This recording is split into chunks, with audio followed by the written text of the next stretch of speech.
Hello, everyone. Welcome to the Sweet Space Podcast, and today we have on a very special guest, one of my old friends, and the person who introduced me to most of my current friends, Emylie Johnson, voice actress, and former owner of Animation Wins.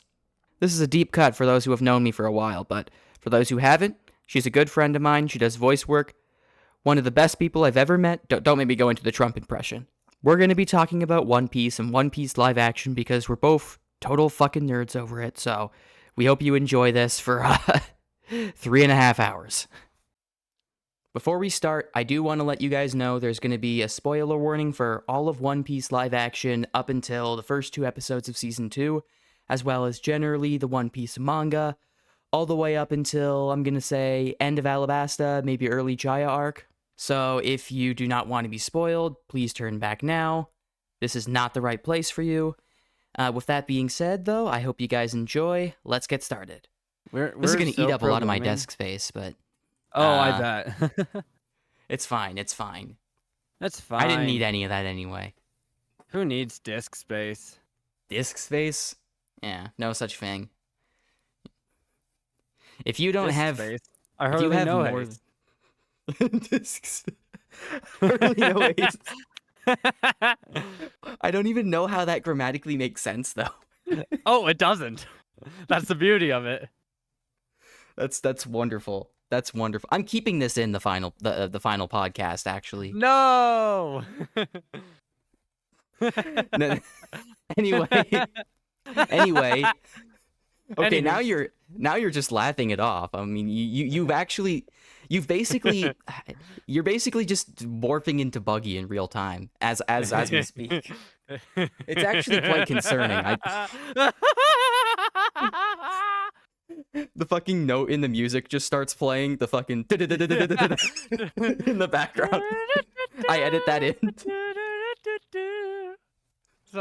It's some like play on Entry of the Gladiators, whatever the fuck. Anyway, the two of us are going to be talking about One Piece and One Piece live action today.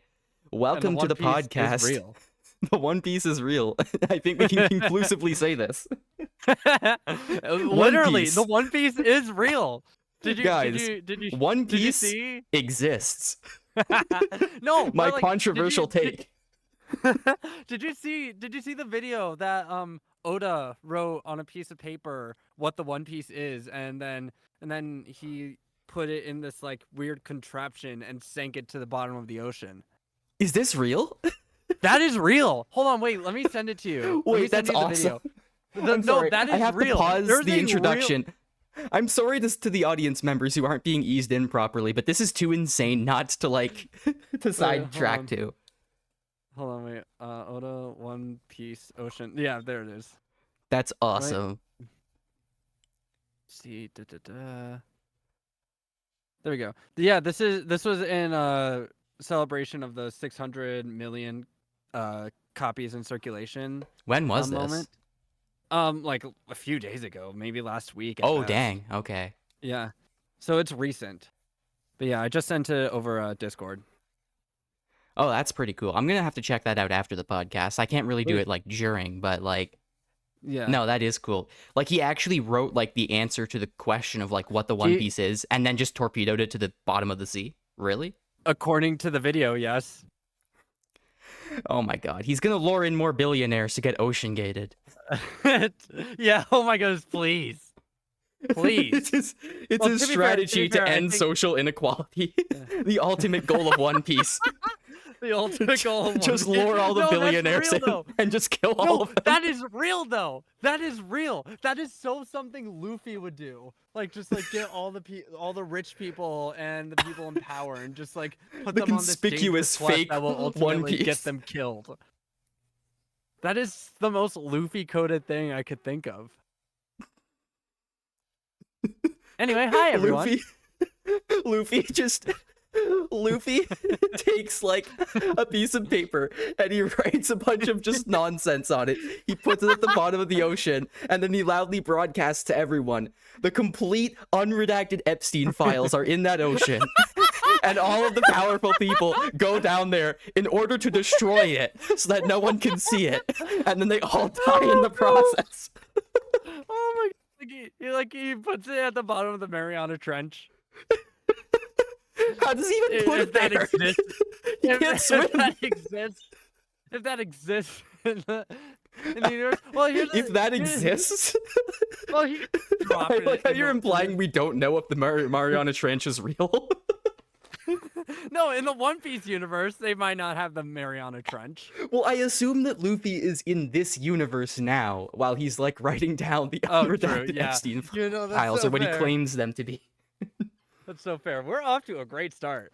No, this is great. This reminds me of something I said, like offhandedly, in DMs about how Crocodile would probably be in the Epstein files if he was real, No. because he would though. Not for sex crimes. I don't think he would do sex crimes. I think he would use like the resources of all the powerful people connected in the Epstein files to do like government assassinations and like fucking the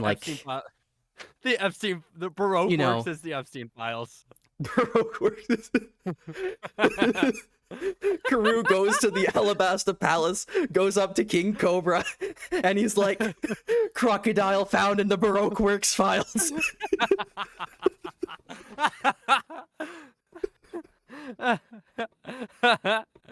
Oh my gosh. This isn't even relevant because this is all stuff that's gonna happen in season fucking 3. Yeah. No. Although apparently Crocodile might actually show up earlier because at the end of the premiere, at the end of the debut that I just went to see in theaters, his actor shows up and he actually says the Straw Hats might be running into Mr. Zero faster than you think. Which obviously he can't yet clarify that he's Crocodile. He has to say he's Mr. Zero because that hasn't been established yet in the the show. But a spoiler alert, by the way. Yeah, I put a spoiler alert in the part of the intro that I was recording. It's fine. Oh, good. Yeah. Anyway, hi everyone. I'm here with my good friend Emily to discuss One Piece. It's me. Completely comprehensively. It's so comprehensively. We're being so coherent right now. Yes. Like all our trains of thoughts are just exactly.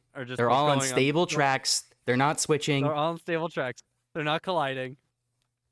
They're some of the best train tracks you've ever seen. My train of thought is some of the best like how you also jumped to Donald Trump. These are some of the best train tracks I've ever seen in my... I didn't invoke that. I just said something that sounded vaguely like something he would say. I didn't even pull out the voice or anything that like I usually do.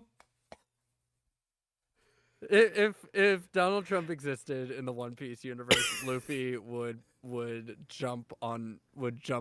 the first one to kick his ass. Oh, absolutely. That's not even a question. Let's be so real. That's not a question. My parents will ask me what radicalized you, and said, "Remember that show I started watching in 2021?" One Piece. Yeah. I mean, that's completely valid. There are like actual fucking revolutionaries in Indonesia who use One Piece iconography, like protesting their government. Nepal Did you know this? Yeah. The Straw Hats. I would be shocked if you didn't know that. Has been flown. What? I'm just saying I would be shocked if you didn't know that and I did. Yeah. Because I think you're a bigger One Piece fan than I am. I'm been a longer One Piece fan than you have. That's true. I got into it with the live action, so that was 2023. Yeah. Let's see. Oh my goodness. You've also definitely read more. Well, I don't know if you've read the manga, but in its entirety. I've read up until I think a little bit into Drum Island in the manga. Right. Okay, so you primarily have watched the anime, right? I'm primarily an anime watcher. Right. Okay. Yeah. I just go with the manga personally. Right now I'm in the middle of Jaya, which is like the prelude to Skypiea, if I'm not right. Yeah. Or wrong. You are right. You are right. Sorry, I didn't get a lot of sleep last night. No, that's so fair. I'm mixing up my words. Unlike the train tracks, which are perfectly normal. I never mix up my words. Yet I never mix up my words. In America, we are all very articulate people. Go Feifei. Oh my goodness. That Oh, almost sounds like the name of a One Piece character, like Kofefe. That sounds like a One Piece laugh. If Donald Trump was in One Piece, he would have the Kofefe laugh bubble. No, you would. Oh my goodness, you haven't even gotten. There are some weird laughs in One Piece. Like you. Oh no, I know this. You haven't even gotten to like the weirdest laugh in One Piece. Is there like a version of like power scaling where it's instead weird laugh scaling in the One Piece community? Nope. Where like people scientifically try to figure out who has the weirdest laugh? Like the furthest one that's removed from like a simple ha ha ha ha. I feel like that power scaling, like there's like we've already reached like the peak of weird One Piece laugh. There is no.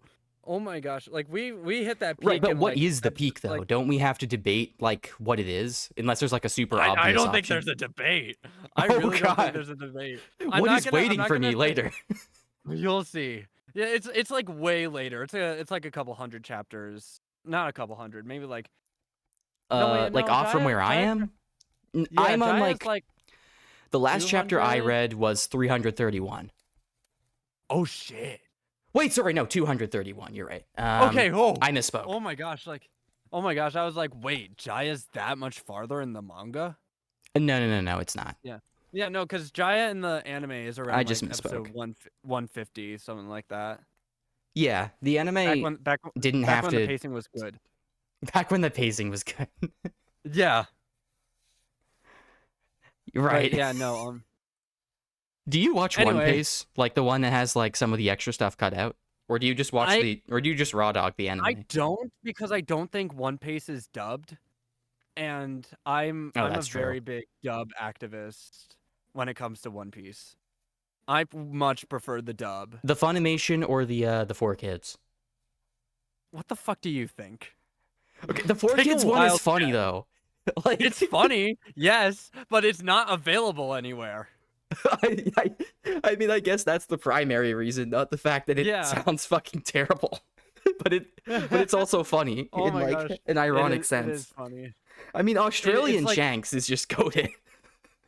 Oh my gosh, Australian Shanks. No, I'm a big fan of Barney Sanji. What?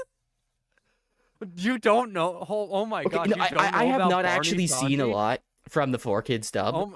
I just know about Australian Shanks from like secondhand information. Barney Sanji is incredible. What does that mean? Like, oh my god! His voice sounds like Barney. Yeah, a bit. Hang on. What could that possibly mean? That's like such an ominous thing to say. Oh my gosh. Barney Sanji almost sounds like one of those weird like Sans variants in one of those like offhand like community made like Undertale games. Yeah. No, here's the thing though. Here's the thing. For Sanji in the 4Kids dub, he's not a professional voice actor. He how many people in the 4Kids dub were? In the 4Kids dub were? Surprisingly, some of these voice actors are still getting work to this day. Like Jason Griffith, who voiced Usopp, he went on to voice Sonic and Shadow. Oh yeah, no, that doesn't surprise me actually. That just sounds like something the voice of Usopp would do. Sonic and Shadow at the time, yeah. He keeps going on to more and more characters who run. I guess, but yeah, but with Sanji, he wasn't necessarily a professional voice actor. In fact, I don't know if it was before or after, but he owns a bar in New York. And I don't know. Yeah, this is true. This is all true. I take it with a grain of salt because like I'll double check my facts, but hold on, wait. Fact checking on this internet? Nah, we can't be having that. No, we just immediately assume everything is true that you say. David Moo. David Moo? Yeah. Is that like MU or MOO? MOO. Like oh, that's interesting. Moo. Yeah. He did do some voice acting before Sanji, but after Sanji he just stopped. Because like one, you peak with Sanji. Yeah, you peak with Barney Sanji specifically too. You peak with Barney Sanji. Like, after that, can you really do any other voice acting? Because everything's gonna seem, like, fickle in comparison. Yeah. Let's see. Okay, yeah, so he did actually work as a voice actor in the 90s. But back in the 90s. He also, yeah. I haven't seen BoJack Horseman. Yeah. Like in the late 90s, he was a professional voice actor, and I don't know any of his other work. That's the sad thing. I'll have to go into it. But I think this is the deep dive for its own episode. An episode specifically about the Barney Sanji voice actor. He was born in according to Wikipedia, he was born in Massachusetts.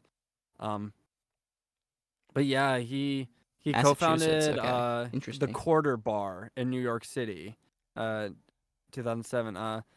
Came one of the top 18 bars. And David Moo was actually, apparently he was in Jeopardy a while back. Like as a contestant? Yeah. He was a Jeopardy contestant. I hope that he talked about his time with One Piece on Jeopardy. I hope so. That's like your biggest claim to fame, being in the infamous four kids. I think owning a bar that's in like the top 20 bars in NYC might also be up there, though. Yeah, that's true. Or co-founding a bar, anyway. Yeah. Because owning it doesn't really tell you anything. Anyone can own something that they just buy off someone else. Anyone can own a bar. Right. But, like, yeah.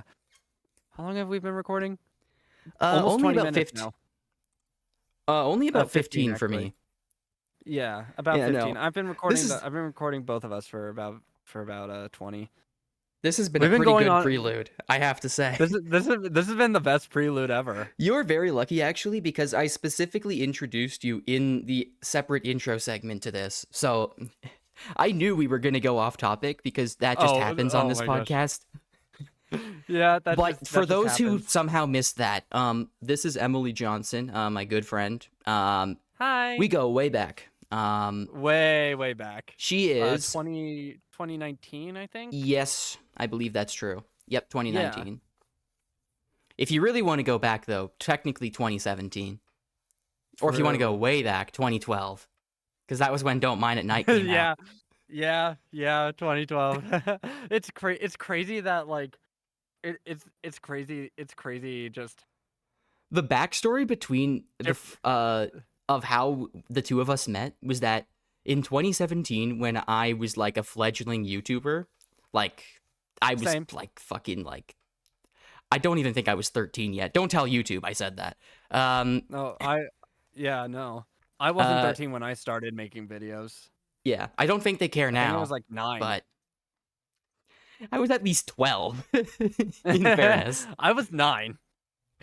Well, actually, I had an old channel. I was 11 when I started that, but like that went to the shadow realm because I actually decided to be honest about my age, and YouTube didn't like that. So yeah, that makes sense. Yeah, punished for honesty. How's that, YouTube? I was never dishonest. I just never really said right, lying by omission. That's the real strategy. That's the real strategy. Anyway, yeah, we met because essentially I had made this video trying to critique Don't Mind at Night with some very, very like flimsy and bad and unfair criticisms, which I can admit looking back on it. Not that I really care. It was almost 9 years ago. Trust what me, I did almost 9 years ago is not my concern, but it was objectively a very bad video. Trust me, I've said some really dumb shit on the internet back when I was during that time. That's true. 2017. I was fledgling teenager, and I said some really dumb shit, and there are some things I wish I could take back, but I can't. It's just on the internet, and I just have to accept that. Fair enough. But in 2019, she actually, because she ran the channel Animation Wins, so she would respond to people sending like animations online. She actually responded to my video, and then because it was 2 years later, and I'd already gotten so much flack for that video already, pointing out how terrible the arguments were, I was like, you know what? It's fine. I'm gonna agree with what she says anyway. So I watched the video, and I was like, yeah, no, she kind of cooked me over a Spitfire with that one. So I just left a comment being like, hey, you know what? Just so you know, I'm older now, and I agree with you. That video was shit. Oh yeah, really enjoyed watching. Trust me, I made some dog shit videos back in so many dog shit videos in the 2010s. So many dog shit videos. Did I ever tell you I made a Minecraft parody? Some of at the one worst point? videos ever made. I've seen a lot of videos myself. I do frequent browsing, but these old videos, they're something else, man. I don't think Trump would talk like that last part. Oh my gosh. I kind of lost did I the ever plot tell there. you I once made a Minecraft parody? Oh, did you? No, I didn't know this. Yeah, no. I made a parody of Pompeii, and I called it Enderman, and it was really bad. I animated it all myself. I had no idea what I was doing. I sang it myself. It was not good, and I ended up deleting it after like a few months because It's honestly incredible that you did that entirely by yourself, though, even if it was shit. Yeah, even if it was shit. Hey, and that just means I'm only better now. This is something that AI artists cannot do. Sorry. Exactly. I shan't even say artists. No, you're right. You're right. Yeah, I'd like to see them make a shit Minecraft parody with their own hands. Preach. Anyway, what was this about? Oh yeah. I was just gonna say the end result of that video criticizing my video was basically the two of us got in touch, and then I got into this community that led me to meet basically 75-80% ish of like my current friend group. Wow. And that basically irreversibly changed my life. So I am eternally in debt to you, basically. No, you are not in debt to me in any capacity. In any shape or form, you do not owe me jack shit. That's true, actually. Yeah, I owe you nothing. You owe me except nothing my friendship. except a budding friendship. Exactly. I like how you say budding like it's just started. We've been friends for like 7 years. It's been going on for years now. Many great people are saying this. You know what's funnier? This was pre-transition me. That is true. That is very true. We've been friends for so long. You've known me pre-transition. That I guess so. Yeah. I wasn't gonna invoke that if I didn't have your permission, but you went ahead anyway. So. Yeah. Hey, I'm not ashamed. But yeah. That's crazy stuff. Yeah. It's crazy lore. You do voice acting as well, right? If you want to quickly shout out, what label do you go by for voice acting? Just Emylie Johnson, right? Emylie Johnson. Right. Yeah. Let's see. I can definitely link your social media accounts in the description, and then point the audience towards that. So you don't have to worry about saying them here, but yeah, no, absolutely. Well, my Twitter is Emily's VO, spelled EMYLIES VO. Instagram is Emily's acting, same spelling. Yeah, I've done some audio dramas for my school. I did a voiceover part for a student film. But the thing that I'm really actually before I say that one, I do have a brief role in SS Cursewind, which is a spin-off to the Minecraft roleplay.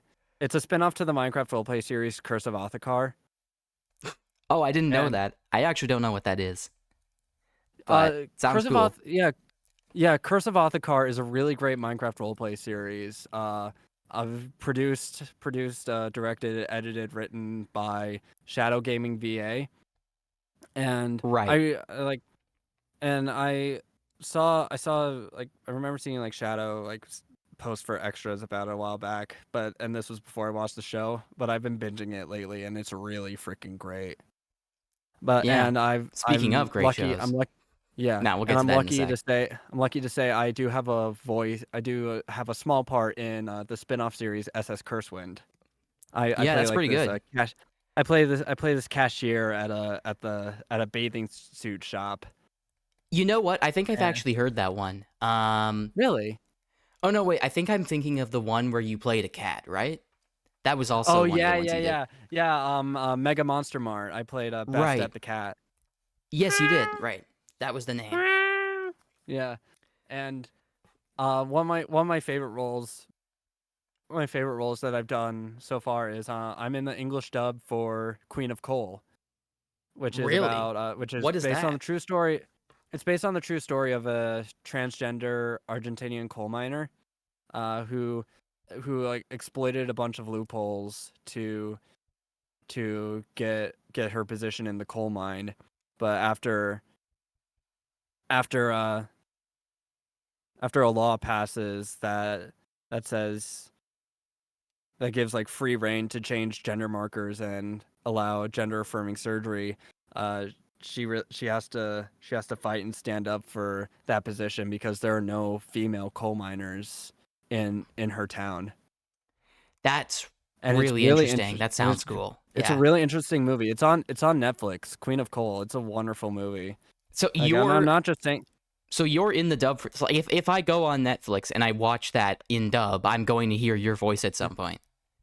You will pretty often I play the character I voice the character of Lohana, That's who was fucking originally played crazy. by To think that Romina your voice would be Escobar. on Netflix in some capacity. Yeah. It's so bizarre, and I remember the tweet, the original tweet. Um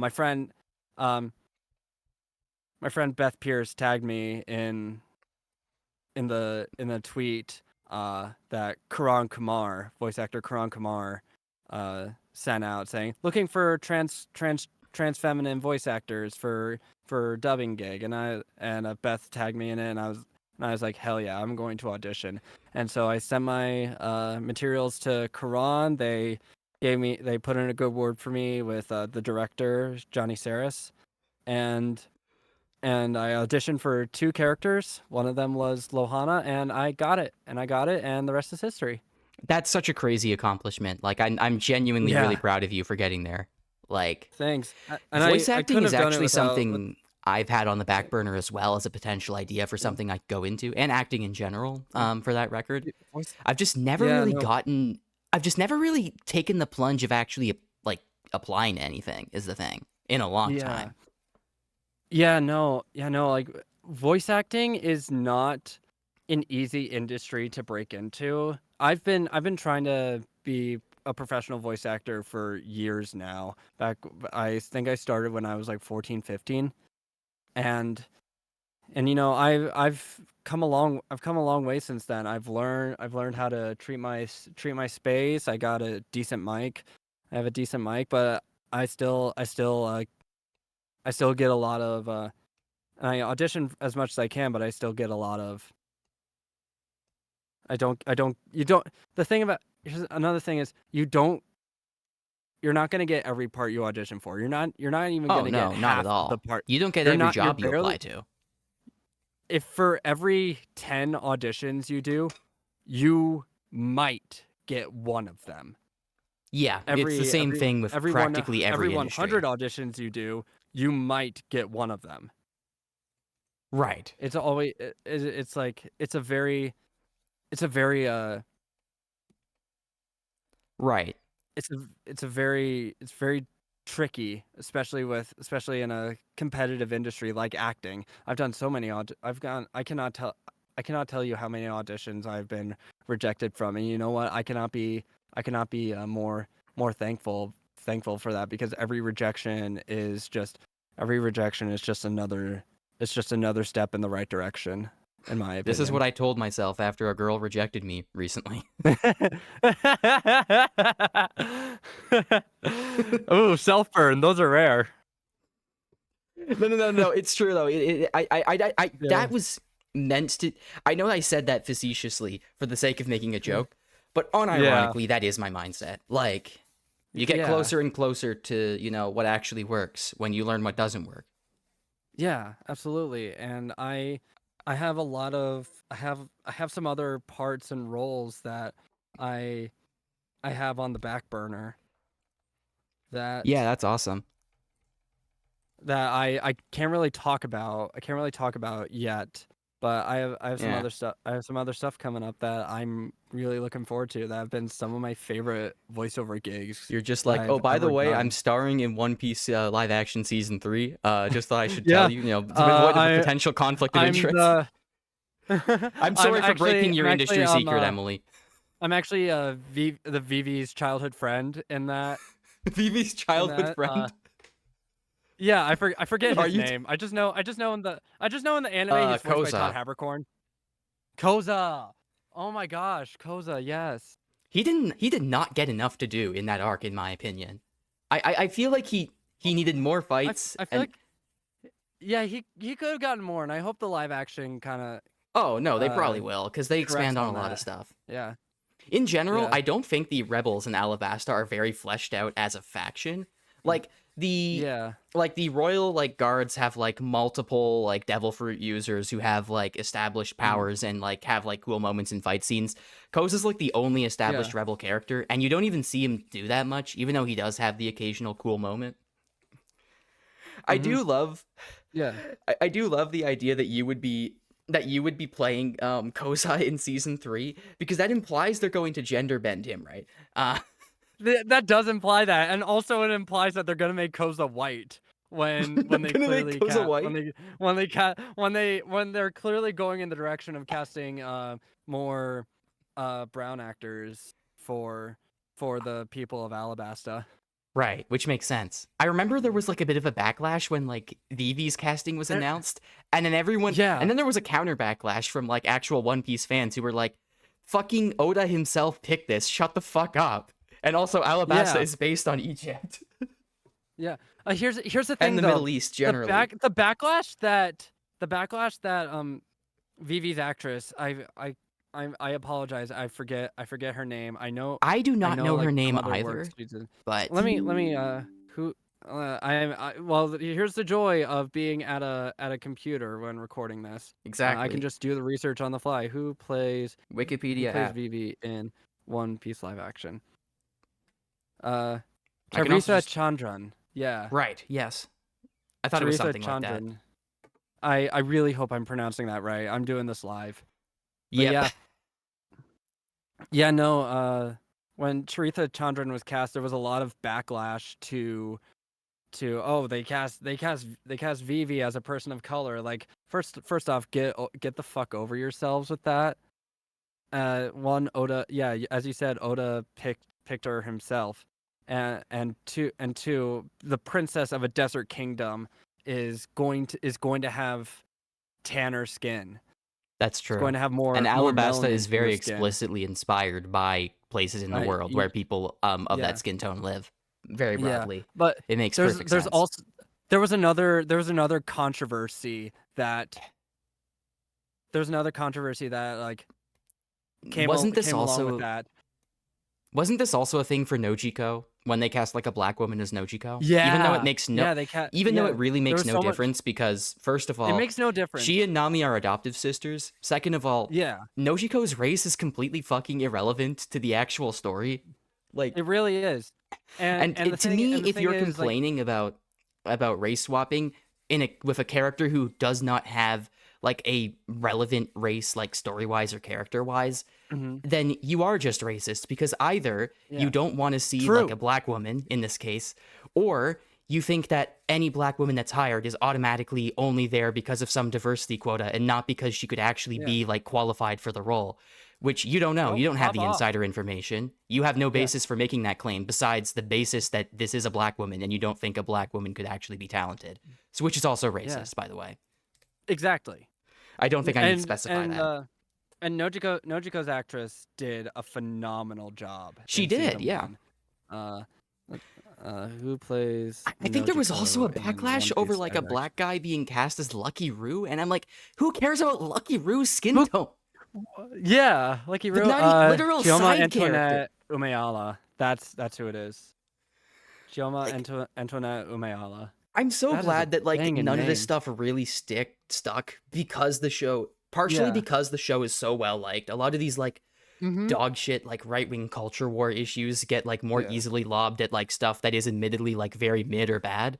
But like with this show, it's just so good that it kind of slides right off. It's It like is good. One Piece live Like action the ate Alvida's devil ate the fruit, and slip nothing fruit. Yeah, the slip fruit. I was going to nothing say can touch it. something else earlier, and I feel like Sure, this yeah. is important to talk about. When Charithra was cast as Vivi, there was the controversy about, oh, they picked a person of color to play the desert princess, the princess of a desert kingdom. Like, yeah, no, shit, they're gonna do that. But there was also another controversy that I do kind of agree with, even though it's not even close to Charithra's fault, and she should bear none of that burden of this controversy. Is Right.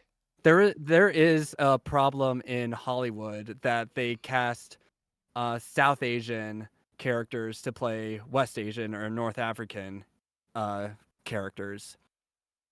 That is Who true, are yeah. characters who are meant to be from Southwest Asia and North Africa, and that is a problem in Hollywood. Yeah, that part of it I completely it does understand. pop up, and I do want there to be more like true, authentic Southwest Asian representation, especially in today's political climate. Totally, yeah. I With 100% all agree with that. the stuff, yeah, with all the stuff that's happening in Palestine and Iran, like I feel like having true, authentic Southwest Asian Yeah, representation is so important right now, and absolutely. and and again, this is really on If the I am side going to of be production. if I want to offer maybe a nugget of fairness, I feel like this casting call was made a long time before like the Palestinian genocide like really kind of jumped into the Probably, mainstream consciousness. yeah, So I don't think probably, they were consciously discarding that in, yeah. in production. Hmm. But no, you are right. It is an Yeah. area where I feel like a lot of Southwest Asian actors should get more time in the spotlight. I agree with you there. Hmm. It's just Yeah. the solution is obviously not to cast a white person instead. In fact, I think that's even Yeah. worse. Oh, absolutely. Absolutely. Um, in Do not conclusion, cast they a should have white cast person you in as Vivi. place. This is what we've learned. I am BB. No, okay, genuinely though. Oh man. The thing is, I want to say who I would love to be cast as in the live action One Piece, but none of these are characters that you have met while reading through, and I have no idea how far your Well, I knowledge do extends. vaguely know about some other characters. Like, I know there is, like, correct me if I'm wrong, there is canonically a trans male character in One Piece, right? That being Yamato? Yes, Yamato. Yes, there is canonically a trans male I don't know character about with trans Yamato. women, but there is a trans man. I know that. In also in Wano there is a trans feminine character. Oh, interesting. I Yeah. forget her name. But there is an actual trans femme character, and I maybe, but like the thing is with Wano, that is like the most Japanese that One Piece has delved into in a long time, and I feel like I would not want to be I would not want to be cast in any character from Wano, because I feel like Right. that's really more so like for authentic Japanese casting. That's a realm for authentic Japanese casting Sure. Yeah. more so than transgender casting, which they should cast a transgender Japanese person for both of those parts. Yeah, I think so. And those people do exist, regardless of what some people on the internet might Yeah. tell you. Yeah. Oh my goodness, do you remember the Bridget shit that happened a few years back? Yes, I don't even Yeah. know Guilty Gear, honestly, but that was I stupid. don't either, but like Like, that literally was so everyone and their dumb. grandmother confirmed that this character was trans, and then everyone decided to deny it anyway. Well, not everyone. Actually, Obviously, a huge part of the community actually, did embrace it, but like, actually, according to lore, that's actually impossible because transgender people don't exist in Japan. okay, first off, even if I did, I was doing a even bit. I was doing yeah, a I know. bit. Even if I did Need to take that clarify. seriously as a claim that like, oh, Bridget's not trans according to lore. The thing is, okay, if you're the creator of the game, the lore is you. Like, I'm sorry, this is just Yeah. I'm gonna keep it a buck 50. If you have a long-running franchise, almost guaranteed something in there is going to contradict something else there. And word of God is the final word. End of story. Yeah. You're the creator, you decide. If there's a contradiction, at least. I don't know. Like, like, some people may not like to hear that, because they think it's, like, bad storytelling or whatever, but, like, if you have a long-running series, this stuff is going to happen inevitably, and you have to pick your poison, you know? You have to poke your pigeon. Yeah. Obviously, I don't like creators just constantly retconning their work over and over again. Cough, cough, Scott, cough, cough, cough. Yeah, cough, cough. But, like, if it's once in a while to clarify a detail that seems inconsistent or just, like, you know, there's not really, like, a whole lot of canon information on it one way or another, like, I don't care if there's, like, a word of God statement that clarifies it. It is what it is, you know? And that's if I take this argument seriously in the first place, which I don't, by the way. Yeah, and that's also something that bringing that back to what this episode was originally supposed to be about. The One Piece live action, I feel, does a great job of bringing different bits and pieces of lore that Oda added later on into these first 2 episodes. Oh, 100%. And that was true in season 1 as well, because we're going to spend a lot of time on this. That was true in season 1 too. On this podcast, talking about why it works as an adaptation so well, and also where it builds upon the original series. And one of the ways I think it most builds upon the original series, by far, easily, to the point where I would say that the live action does this aspect of the story better than the manga does, at least for now. The Marines. The Marines are so much more fleshed out and interesting in the live action. Absolutely. Just because they get more screen time. And more character focus. Because they're allowed to have more screen time, I feel. Yeah. Like, in this. This is not to say the Marines are like a bad, like, enemy or a bad threat or, like, not a good, like, force to be reckoned with in the manga. It's just that they don't really have a lot of, like, character exploration. Yeah. And we don't really have any, like, focal Marine characters. Like, you get Kobe, especially of course, in the beginning, but, like, you don't see him again for a long, long time after that initial arc. Yeah. In the manga, that is. Yeah. Which I assume is also true in the anime. There's the cover stories and all that, but that's, like, very small snippets. And one of my favorite things about at least these first 2 episodes, Smoker getting a lot of like exploration into his character development, because at this point in the show, like in the anime, you did not have a lot to go off of, and because we're like 1,200 chapters deep, we can explore these motivations clearer so early on, because the motivations were developed later on in the story, and we're essentially giving this a reset that we can do different things a little bit differently. Smoker was really fun in the live action. I like how they basically made him like a fucking greaser, like with his whole like getup and like his voice. Yes. Oh my goodness, that is such a cool like character design and production design. And they of course had to include the scene of the little girl knocking into him with his ice cream, with her ice cream, because like that is such an important moment for Smoker, because at least in the anime and manga, you didn't have. Your first impression of Smoker is big, burly, mean-looking guy, but then that ice cream moment happens. And he backs that up, too. He backs up that impression by, like, beating the shit out of Luffy later. But, like, you see that there's a soft side to him as well. Yeah, you see that there is still true good in his heart for the people he is supposed to serve. I read Logtown in the manga. Sorry, no, you go on. You go on. Yeah, and that's such a beautiful moment of complexity with our antagonists, with our main villains. They did the same thing with Garp in season 1 too, where he was like a huge villainous force, but he had very human elements to him. Not necessarily like justifying like some of his actions and like his complicity in the Marines at all, but like just showing a more human side to him and making him, I guess, sympathetic in some aspects with like his like care for Luffy and whatnot. Like that stuff was all really great. But with Smoker, You were talking about Logtown I in read the Longtown a manga. long time ago in the manga. I don't remember if the fight went the same way there as it did here. I was kind of floored to see Luffy so badly like rocked by Smoker in that fight.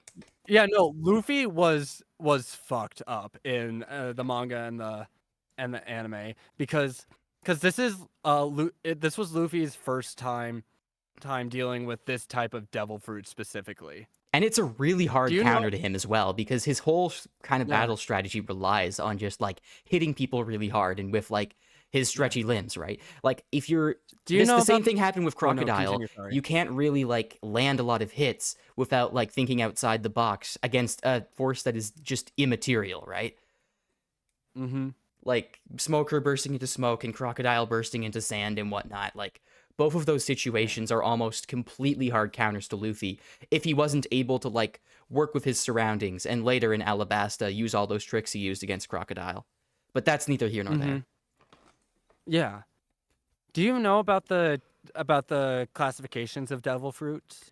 I know the main ones I know. I know there's zone types, which are like the Transformer ones. I say Transformers like the fucking Autobots and Decepticons. Imagine Robots One Piece, but the fucking Transformers were in there. One Piece of it was even more epic. Dude, imagine a One Piece Transformers crossover where they transform into the ships. That would be so fire, dude. That would be so good, right? Oh my god. I feel like I just hit the blunt and I'm like yo, imagine like One Piece, but like the ships turn into like Transformers, like yeah, no, absolutely. I have as many cigarettes, if not more, as Smoker has in my mouth at that exact moment. Those cigars. They're like really beefy ones too. Yeah, no.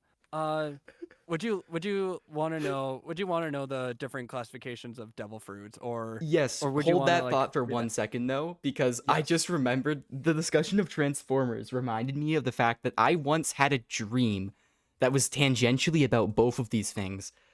There was a part of a dream that I had that was a larger dream, but I'm not going to explain the whole thing because it's not really relevant. The part of the dream I'm talking about was about One Piece and specifically about Sanji. And Sanji, for some reason, had like a different backstory in the dream where like he was the servant of these fucking like Decepticon-like beings in this like big metal, like almost like, you know how what the Knock Nevis is, right? Like a big like kind of like transport cruiser for like crates and stuff. Yeah. Right, basically something like that. The Decepticons were all hiding in that thing, and Sanji was kind of like going around doing their bidding. He still ended up joining the Straw Hats, but he had like a completely different backstory, which is just kind of absurd because like, why would the Decepticons be employing Sanji to like help them out in like this big? They need someone who kicks really well. For what though? I don't know. I don't think Decepticons can kick as well as Sanji. I mean, that's true, but like, what specific purpose do they need kicking for? I don't know. It's their problem, not mine. Yeah, I mean, I guess I have to ask them. I have to go to the discount Knock Nevis and ask the Decepticons why they employed Sanji. I guess. I'm gonna send in this question in the next SBS section. Like I'm gonna be like, Oda-san, why did Sanji have to work for Decepticons? in this dream I had. In this dream I had. Yeah. Anyway, yes, that is all to say. I know that there are Transformer type Devil Fruit users. Like Chopper is the big one. Dalton is another one. Chaka, Pell, etc., etc.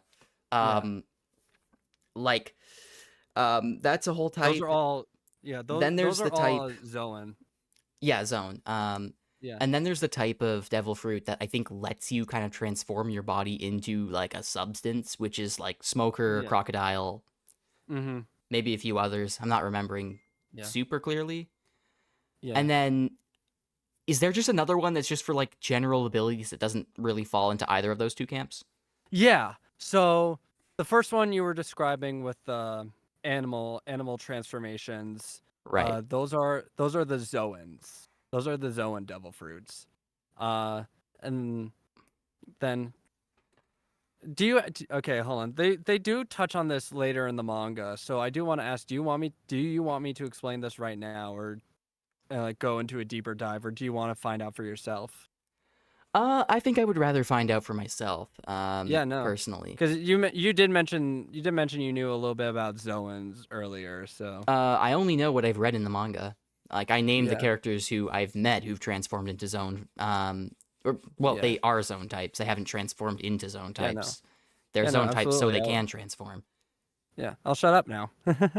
Yeah, no, those are the three main ones I know. It's just the Yeah. general, and then the, I guess, substantification, and then the zone. Hmm.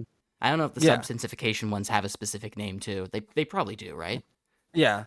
All three of those have a specific name, but I Okay, shall what not are the touch other on two that. names? Okay. Oh, So you can't even tell me the names? I thought you were gonna give me like some super secret like lore detail. oh No, I'm oh fine with knowing the the names. okay, that's what I was going for earlier. So the names of that.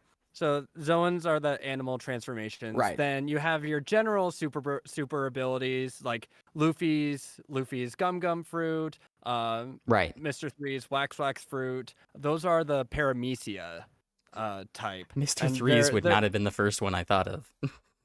yeah. Well, I No, guess those second are one after Luffy's, but yeah.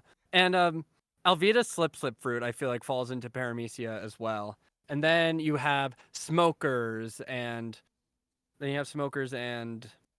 and crocodiles. crocodiles that like completely change your physical form and allow you to turn into and create these different elements. And those are the Logia types.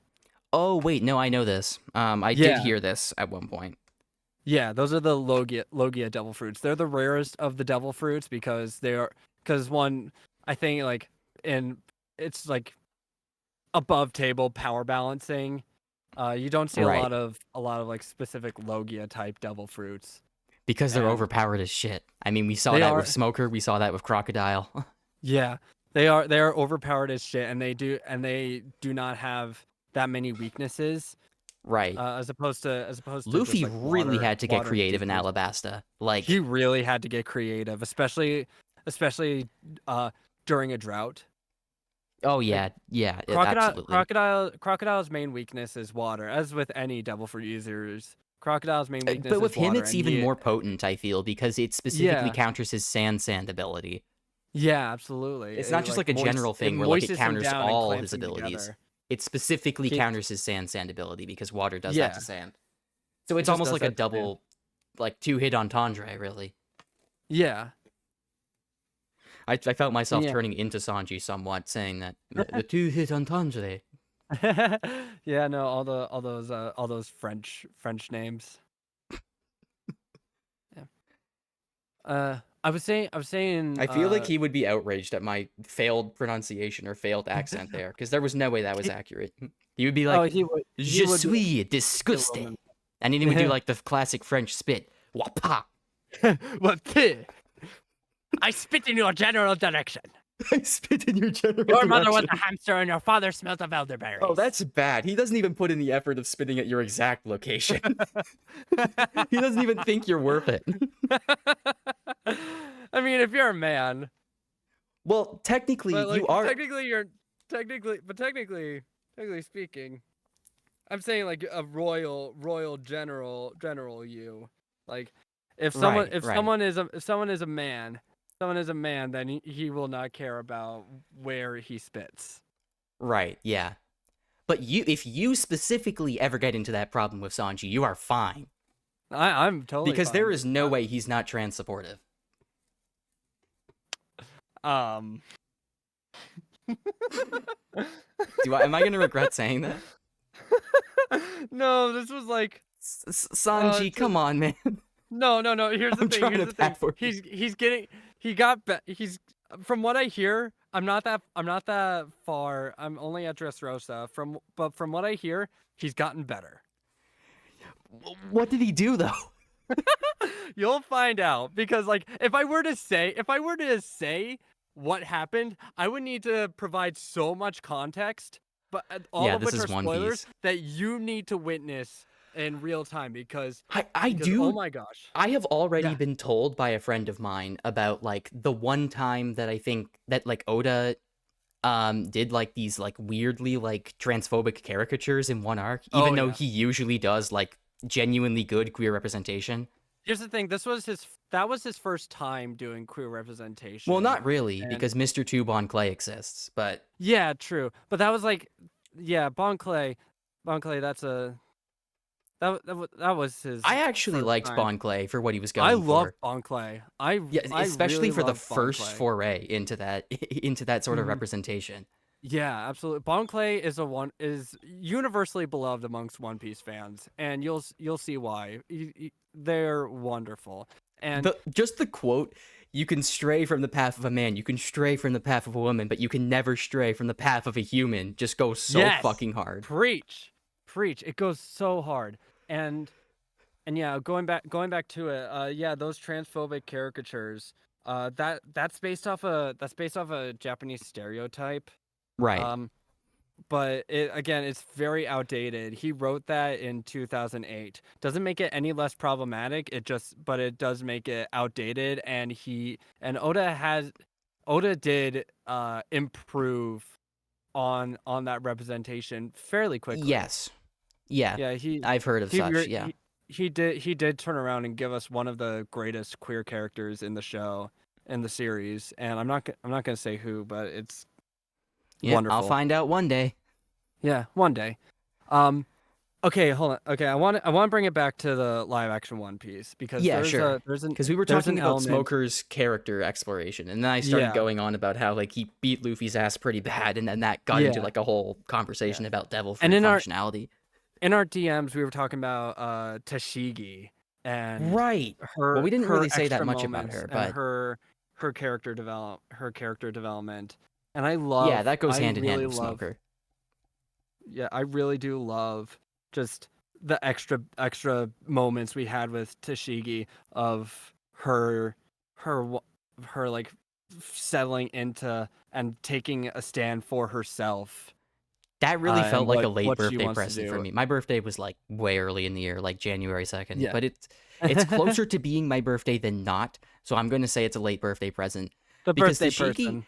Tashigi is actually like one of my favorite side characters in the manga. Like just one of those Tashigi's recurring characters wonderful. who like shows up and you're just like always delighted to see them there. Mm-hmm. Tashigi is wonderful, and I always get so happy when she's on screen, and Autistic she's woman with a wonderful. hyperfixation, my beloved. Yes. Oh my gosh. She really Yes. came off that way in the live action too, and I really like Real that. really did. Yeah. Like, and like, she was especially autistic The part where she was like in the talking to Kobe and sword she was shop. like, Smoker tells me that sometimes I probably should stop talking. I'm like, no, no, no, keep talking. No. No, Please keep keep talking. I talking. want to hear you yap. I want to hear you yap about all these great swords. Yes, please. I Great swords really, that may include great swords, but not necessarily limited to great swords, but they're all great. yeah, all great. I really love. Say I that also 10 really times love her fast. interactions in the swordsmith shop. Oh, Uh, yeah. I don't, that was again, Logtown, such I a read that beautiful so long moment. ago. I don't remember how much of Yeah, that was directly from the manga, but it was all great. pretty So, close. I think like the real only different part where it strays is the end, where the owner of the shop like just gives Zoro his family's sword out of after trying to respect. I scam feel like him, that's the one I would part be that so differs. mad But it though, because like yeah. I almost can't blame the guy because if I found out that someone didn't know they were holding like a super valuable item and I could like Mhm. haggle it out of them for like a low cost and then resell it for like tens of millions of dollars. Like Yeah. tens of millions of dollars is enough for me to live comfortably for the rest of my life, pursue all my Mhm. creative ambitions with no extra money on top. Yeah.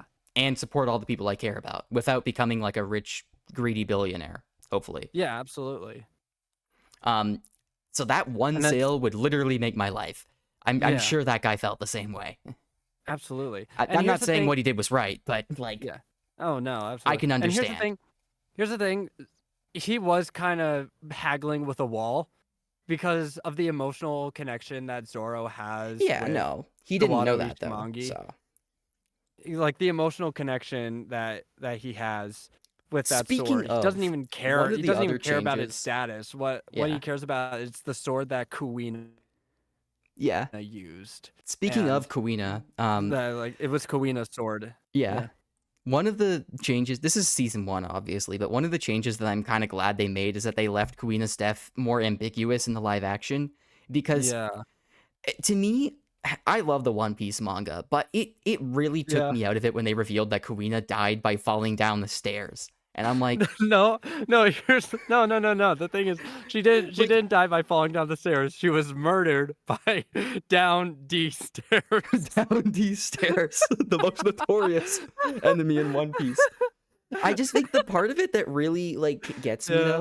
though, that annoys me is that this is One Piece where like regular humans can regularly withstand extreme feats like Oh of no. attacks, like stuff that would kill like one of us like 1,000 times over, and yet Kuina just dies to some Yeah. stairs, even though she's like a skilled like swordswoman It's so on the scary. same level as Yeah. Zoro back then. Like, There are some theories that I just can't that take that seriously. And in the live the action, I get to instructor. pretend that there was like a more like grandiose way for her to go out.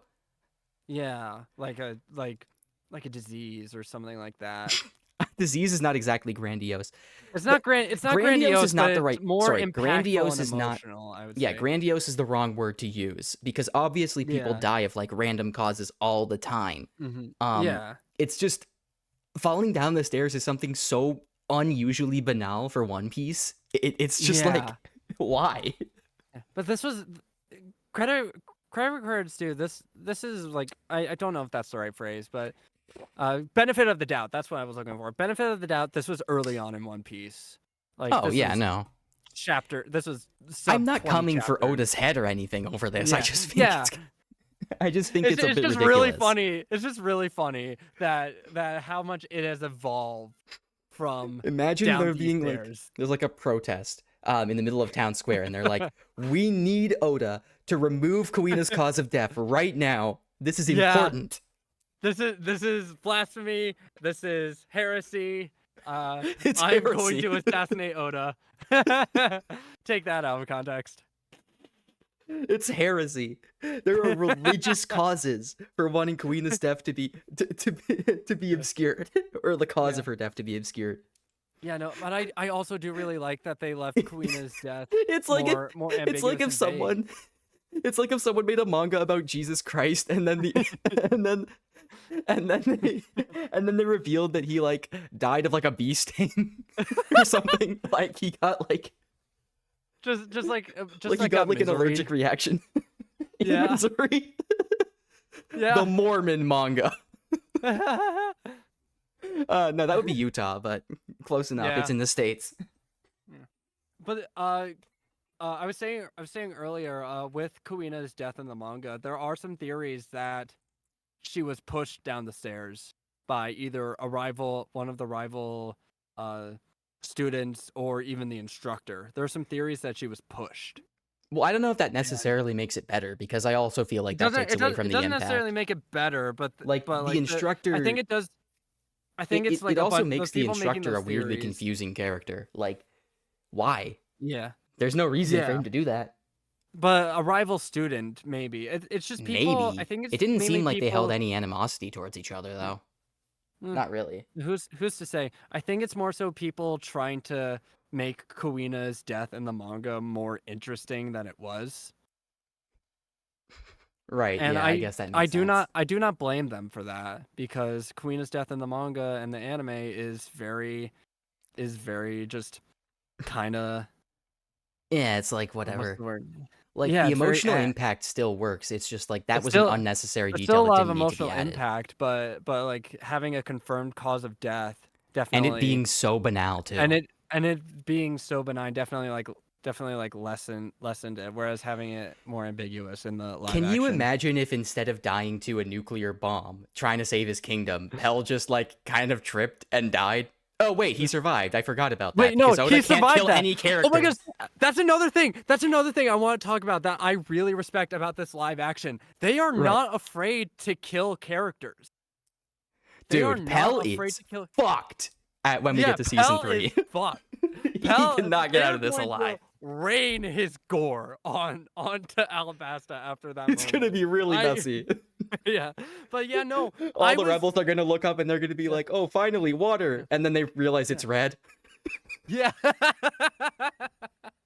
No, the moment that really like, there was one moment in the live action. It was during a Syrup Village, when Mary was attacked by Kuro, and Yeah, he Mary dying stayed, in he Syrup stayed Village is dead. He stayed dead, and not only did it lead to a beautiful moment, to naming the Going Merry after him, but it also and that sets up later character development and later like more devastating emotional impact. But it was also, I feel, the showrunner's way of saying, we are going to make death permanent. We're going to keep. It's not Weenie Hut Jr. over here, guys. Characters that die stay dead, and that gained so much respect from me because there are so many instances of it's one of the only things I don't love about the manga, where like the stakes feel less concrete because every time a character is in mortal danger, you kind of just know. Even if they appear to die, Oda's gonna bring them back because he can't commit to it. I know there is a certain point in the story where this does change and he does actually kill off like a few characters who are notable. Yeah. But I'm not there yet. And to be also completely fair, Oda is a master of raising stakes in other ways that don't involve death. So I'm not discounting that at all. And no, absolutely. But the live action does make a lot of clever decisions to kill off characters who were not killed off in the manga.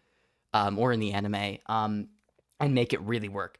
This is all outside of flashbacks, by the way, because Oda could always kill characters in flashbacks, but the point is made, right? Mary's death is a lot more impactful than Mary just kind of like surviving and the ship being named after him anyway. Not that that's not a nice moment in the original, but it just holds a lot more weight because, you know, of what Mary meant to Kaya and her parents and like him not having survived the whole thing. Like, now, unfortunately, this does come with the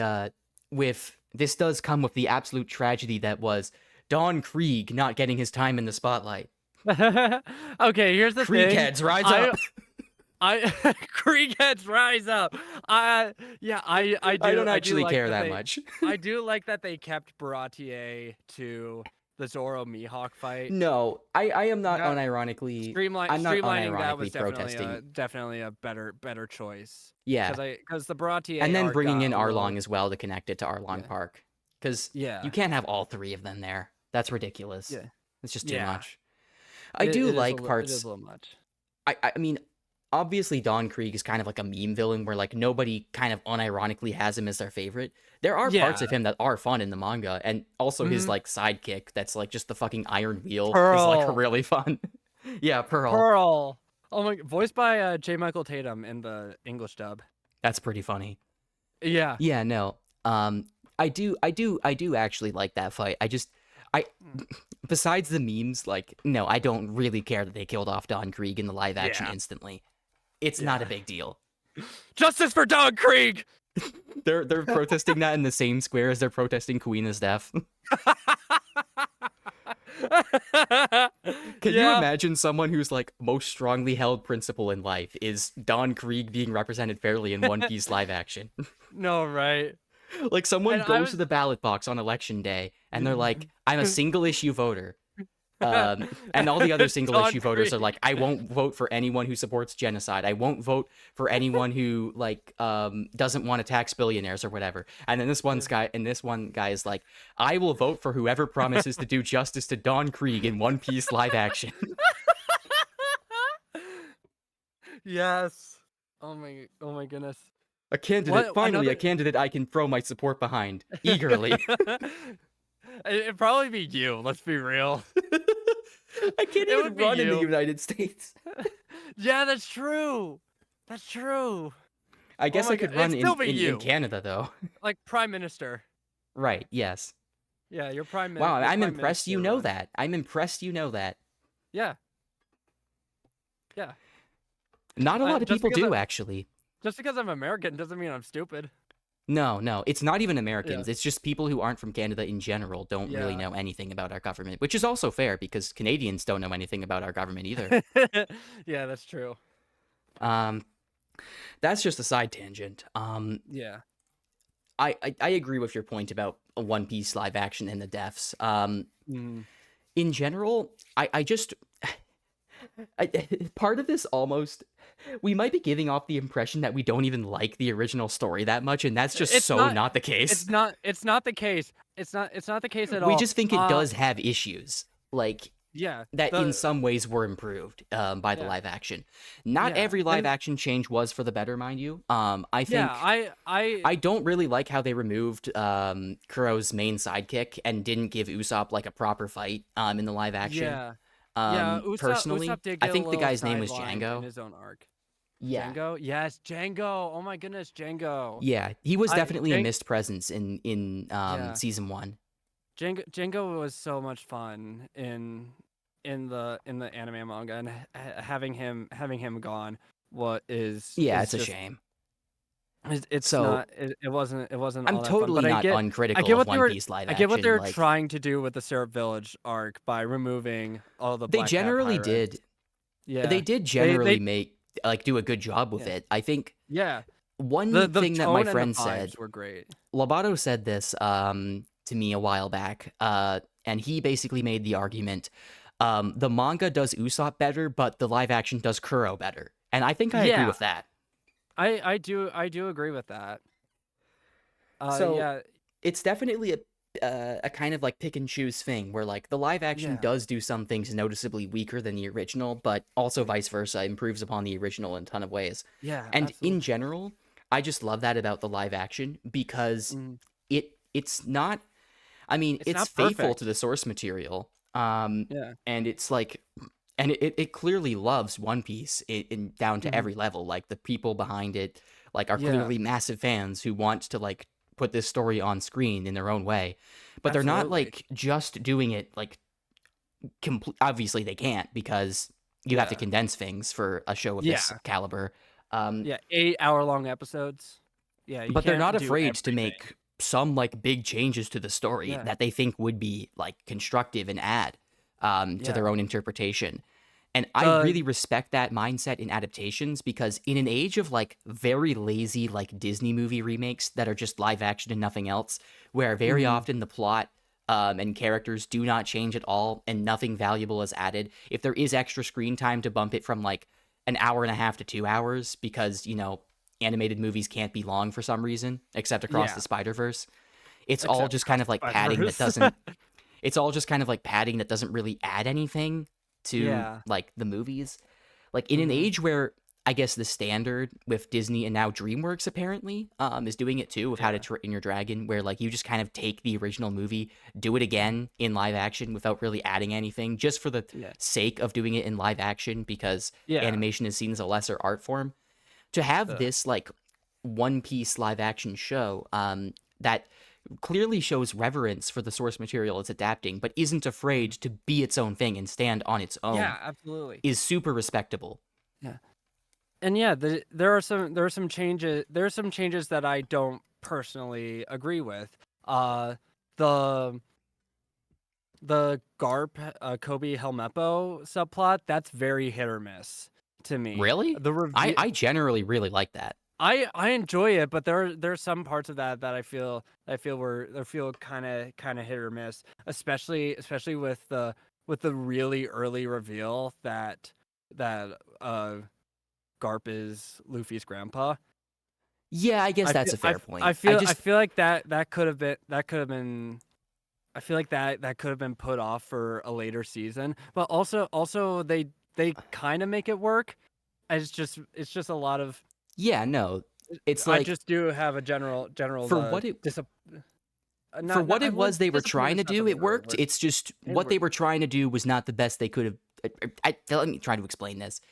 Yeah, In the words you of could like probably explain someone it else better I than I once heard could. say this, for what they were trying to do, they did a good job. Just not the biggest fan of what they were trying to do in the first place.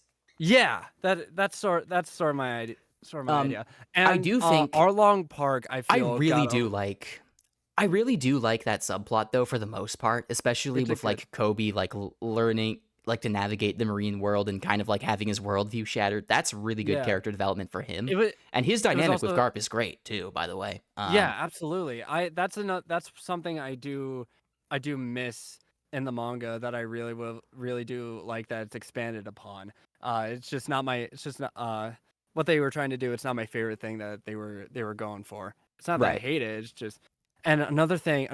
All Arlong the Arlong Park arc, I feel got pretty decent shaft.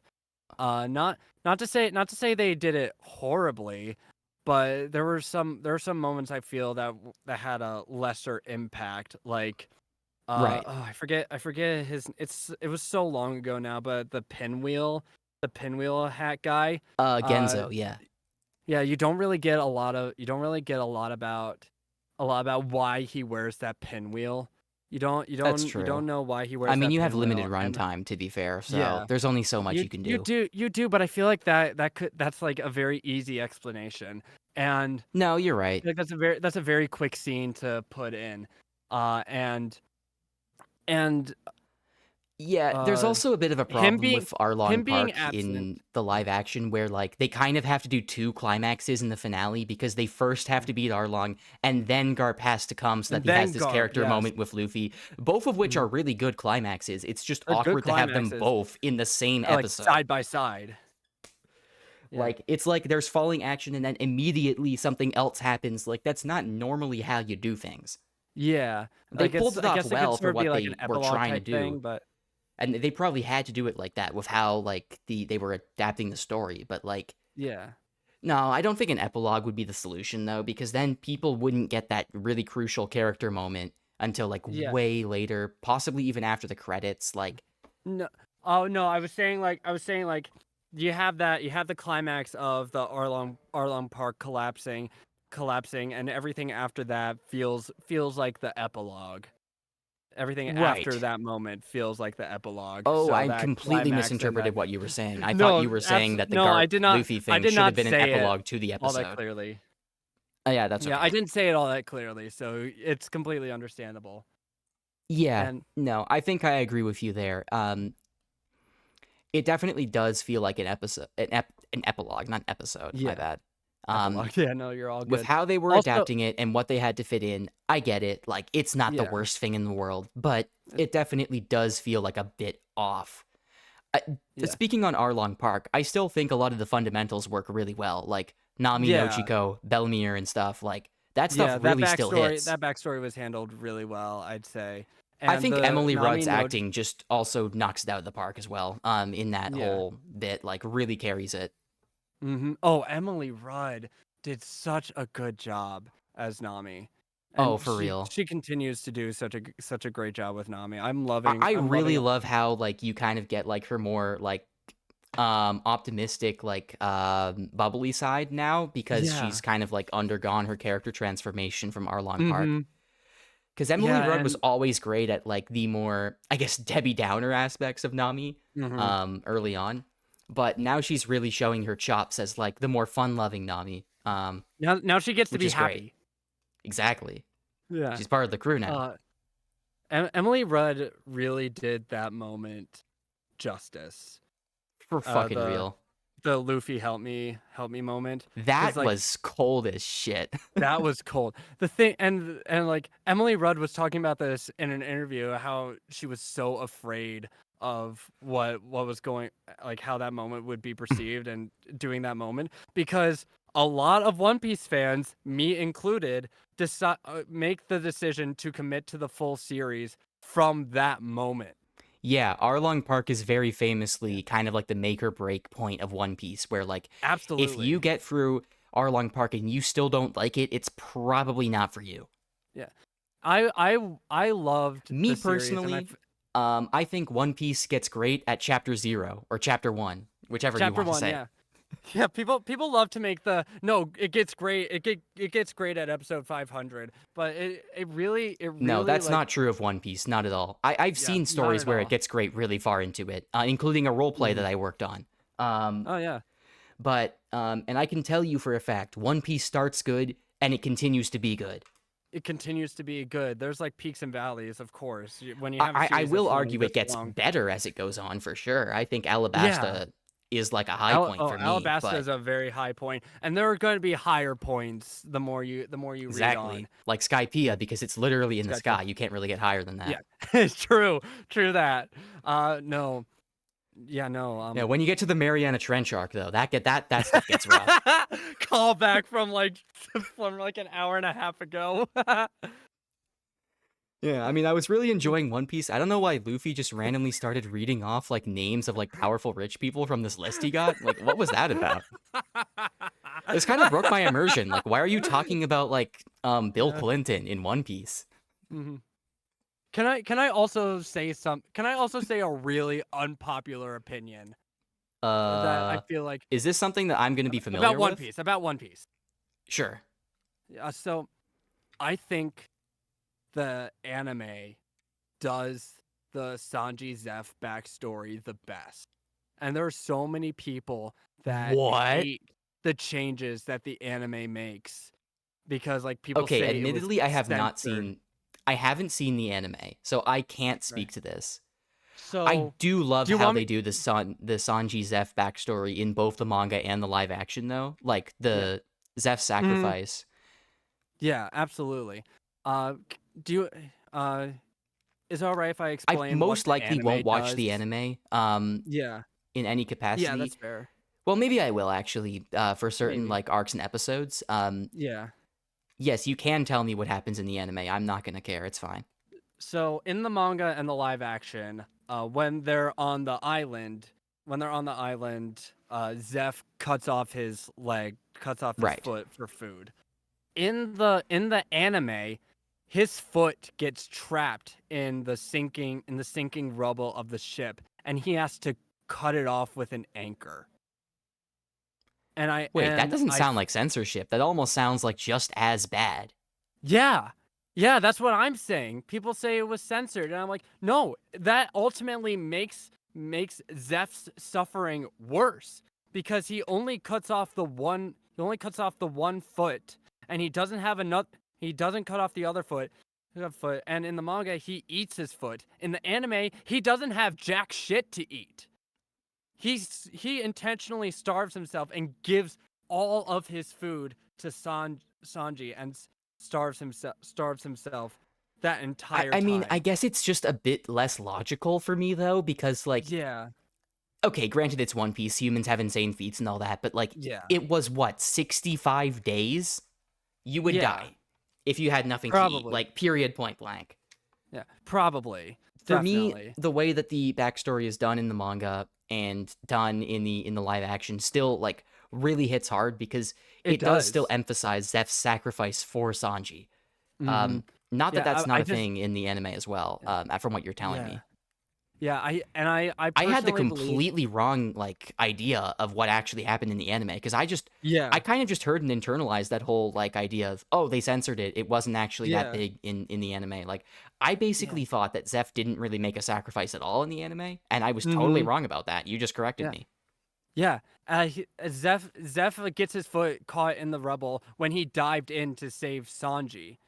And I feel as though that Oh, not that's only good gives actually. Yeah. yeah, that gives that really puts more of an emotional burden on Sanji, uh, as opposed to because in the anime and the live action, Zeph has his own agency with that.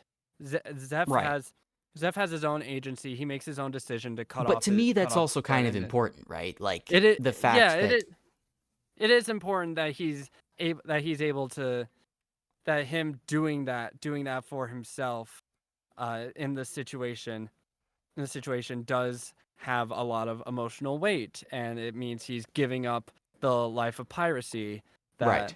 that he knows. in the in the anime though, Zeph gave up 123movies.com. It's a tragedy. Yeah. Go on.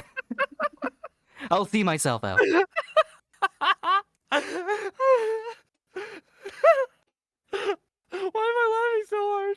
That's not even like top 20 funniest things I've said so far.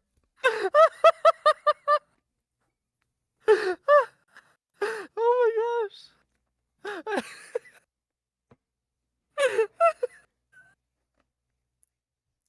This is like reading This is like reading Whiskey Peak and being like, this is the best One Piece arc ever. It's like, Yeah. I mean, it's not bad, but it's like, It's not bad. But... it's definitely pretty good, actually. It's just like at least 25 down the list of good One Piece arcs. Okay. I'm fine now. I'm fine. I just feel. Please compose yourself. I feel as though in the anime. In the anime, Zeph losing his leg in an attempt to save Sanji puts a lot more of a burden on Sanji. And that is also his agency now that I think about it. Yeah. He went in to save Sanji knowing the risks, knowing that he might die in the process and he might not be able to save Sanji, but he still does it, and he loses a leg in the process. Honestly, I feel like there's a hypothetical perfect version of this that combines ideas from both, where like he dives in, and then later he still cuts off his own leg later. He keeps sacrificing himself for Sanji. Yeah. So he loses the one leg and eats the other, I would say. So, that could double be peg leg situation. Yeah. It could don't know, be a thing where like I don't think the anime doesn't do that, but I wonder why they specifically cut out the cannibalism part. Is that like a taboo? I mean, I know obviously cannibalism is a taboo. I'm not 100%. I'm not 100% sure. Because from what you say, it doesn't sound like they made it less gratuitous or less. Yeah. Well, gratuitous is the wrong word. Less violent. Yeah. No. Like the scene in the anime is horrifying. Because I'm a big. Whenever I watch media where a character is drowning, I always get the most anxiety because oh my gosh, that is one of my biggest because I am a devil fruit user. Fears, drowning. Yeah. Just drowning. And the One Piece world is essentially nothing but ocean with some islands and continents scattered about. Like much like our real world, it's essentially a large ocean. You hit the blunt and you're like, One Piece, it's kind of like our world. One Piece. But with even more ocean. Like think of all the oceans in the world right now, but like even more than that. Like imagine. Double them, dude. Like think of an ocean double right now. the ocean and you think of the biggest ocean you've ever seen. Yeah. But like bigger than that. Like 10 times bigger than that. Double the amount of ocean that we have on our world, and that's One Piece, man. Like, dude, like you couldn't even, this is bigger than both of us. Like you couldn't even conceive of how big this ocean is. Yeah. And it really makes it clear that the ocean in One Piece is a dangerous place. And like that's still early on. That's like the earliest example of the ocean and the unpredictability and like what other threats lie on the ocean. Yeah, that's like the earliest part. I definitely am giving the anime more of my fair shake on this now that I've actually heard that. Because they had me convinced that it was some like Weenie Hut Jr. shit that they had pulled. Yeah. I'm why did you all lie to me? Right? And like that's what here's the thing. I watched the anime before I got onto the One Piece internet sphere, and I'm like, what the fuck are y'all talking about? What is happening with y'all, huh? Yeah, sometimes I get like that in fandom discussions. Like, did we watch the same show? Did we watch the same show? Oh my goodness, when My Hero was running, there was so much of that. Like, did we read the same series? Did we watch the same show? I got that with Arcane so many times around. Oh my gosh, yes. Yes. There were people who swore up and down that season 2 is like a terrible season of television, and I just don't see what you're seeing. Like, It's not. I'm sorry It's that not that's like what you're seeing. yeah, It's obviously not as good as like great as like the original. Um, Avi. it's obviously not to the level of season 1, which I think is like borderline flawless. Nothing's truly Yeah, flawless, but it's yeah, about as close as you can get. But yeah, like, I'm sorry, I cannot rank Arcane season 2 lower than 8 out of 10, to be frankly yeah. honest. No, same, If Arcane season same. 2 was a season of television in any other show, no one would be giving it as much flack as it is, and I stand by that Hmm. opinion. No, I agree. I agree And with what's that. worse is people act like you're either stupid or lying to yourself if you like Arcane Mm, season 2. Like, they're yeah, so convinced they must be right that it's shit. Like, exactly. it's such a self-centered like view of art. Like, Hmm. it's confirmation bias, It basically. really is. I'm sorry, I just had to go on a tangent because No, I'm tired I of the went on a bit Arcane of a season 2 tangent. discourse. Oh yeah, I totally agree. And it's like, yeah, Arcane season 2 isn't perfect. Like, and it's definitely a step down from season 1, which is one of the best one of the best seasons of television ever created. But like, it's still good. It's Yeah, not the worst bad. thing something can ever do on the internet is go from like being amazing to just pretty great. Yeah, I feel like being a that gets more masterpiece to flack than being just good. like going straight to being actual garbage. Yeah. What was the show you just said? Can you repeat what you just said? I kind of missed it. I just said that it honestly feels like people give shows more shit when they go from being amazing to just pretty great instead of as compared to like if they go from like good to bad, you know? Yeah. Yeah. No, I totally agree with that. It's just because of like a standard that people set for themselves in like Mhm. that's why yeah, I don't actually know where I was going with that. No, And it's I've totally tried not to okay. set that impossible standard in my head for One Piece live action, going back to the main Mhm. subject, because I Yeah. actually don't think the first season of One Piece live action is perfect. I actually think It's it does not. have some pretty notable flaws, It but I does. think it's a great show. And it's a Mhm. really fun show too, and it It's does so much really fun. capture the spirit of the story. And Mhm.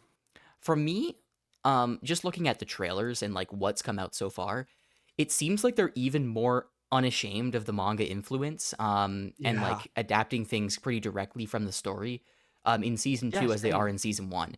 Because I I, I don't want to say they held back per se in season 1, but they definitely were like a little bit less gung ho about like going full hog with the manga inspirations in season 1 Mhm. compared to just even the vibe of season 2 that I've seen so far. Yeah. It really felt like they were testing the waters would be a good way of putting it, where like Mhm. they definitely got most of it, but like they held back. I just said I don't think they held back, but they definitely did like at least pause a little bit on some things. Like, Yeah. and there are some changes that I do actually prefer in terms of like toning down some things. Like, I kind of prefer Sanji's like attitude in the live action compared to the Oh manga at my points gosh, because yes. he seriously Yes. goes off the rails of his simpiness in the manga to the point where He really it does. actively gets annoying sometimes. It Like, actively gets annoying I and it like actively Sanji. I hogs think his he's a cool character. character. He has Yeah. like tons of hype moments in Aura. Mhm. I generally like him. But like the fifth time in the same arc, he's like, "Oh, you're so precious and beautiful, Nami. I just love Nami you so very Swan! much." Oh my god, it's It's just that shit. it's like it's It gets especially annoying annoying really because like fast and it you know actively that's not harms going his to go character. anywhere. Like the Straw Hats are Yeah. not going to have romance with each other. So what's the Oh point? yeah. That was Like one that was I hear that was I read somewhere that that was one of Oda's that was one of Oda's uh yeah. cons- Yes, constrictions restrictions about the show that he didn't yes. want any romance between He the didn't Straw want any Hats. romance between the Straw Hats, which Yeah. I prefer as well. Yeah, I I actually prefer it don't too. I have nothing against inter Straw Hat ships. I just don't think Yeah. they should be canon, in my Same. opinion. No, I agree. I agree with that. I may even fucking dabble in inter Straw Hat ships, on AO3 from time to time, but I still don't think they should be canon. Just I every just, once in a while. yeah, I don't know if it just doesn't really fit the spirit of the story to me for some reason. Yeah, It's I agree. impossible to explain why, No, but like, I understand that. I understand that perfectly. I get where you're coming from. fuck, I I mean, think like like in the live action, I would sooner ship like Luffy with Kobe than I would Luffy with any of the Straw Hats. oh Am yeah. I alone in that? I see where you're coming from. I don't know.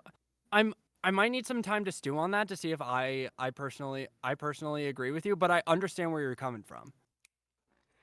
Yeah, I don't know. To Yeah. me, their dynamic feels like it has that vibe more than with any of the Straw Hats, at least in the live action. I'm Well, not saying I'm gung ho about it. I'm just saying I would yeah. sooner do that than the other thing. Oh, absolutely. I have a personal theory that Luffy and Nami would enter a marriage strictly for one of two reasons: for tax reasons, or because or because Nami just or because like a king needs a queen and Nami's there. Nami's been there Right. for the longest time. But there's The never anything platonic marriage. romantic. There's not. Yeah, it's a platonic marriage. There's nothing romantic with that It's also marriage. obviously an open marriage. So like they're Oh, not absolutely. well, they can't be exclusive to each other if they're not even to each other at all. But like Yeah. No, absolutely. Here's the thing is though, Luffy is one of the most raging asexuals I've seen in media. oh yeah, for sure. Yeah. Absolutely. You'll see later on, but Luffy is one of the most raging I do not care about sex people in I'm just all of media. I'm just imagining him like loudly proclaiming that to like a whole Yeah, audience of no. people. Luffy gets up on it's like a variant of the Logtown arc where he goes up about to be executed, but he's like Yeah. last words, king of the pirates. Like And then Luffy just like addresses the whole crowd and he's like, "What the fuck is sex?"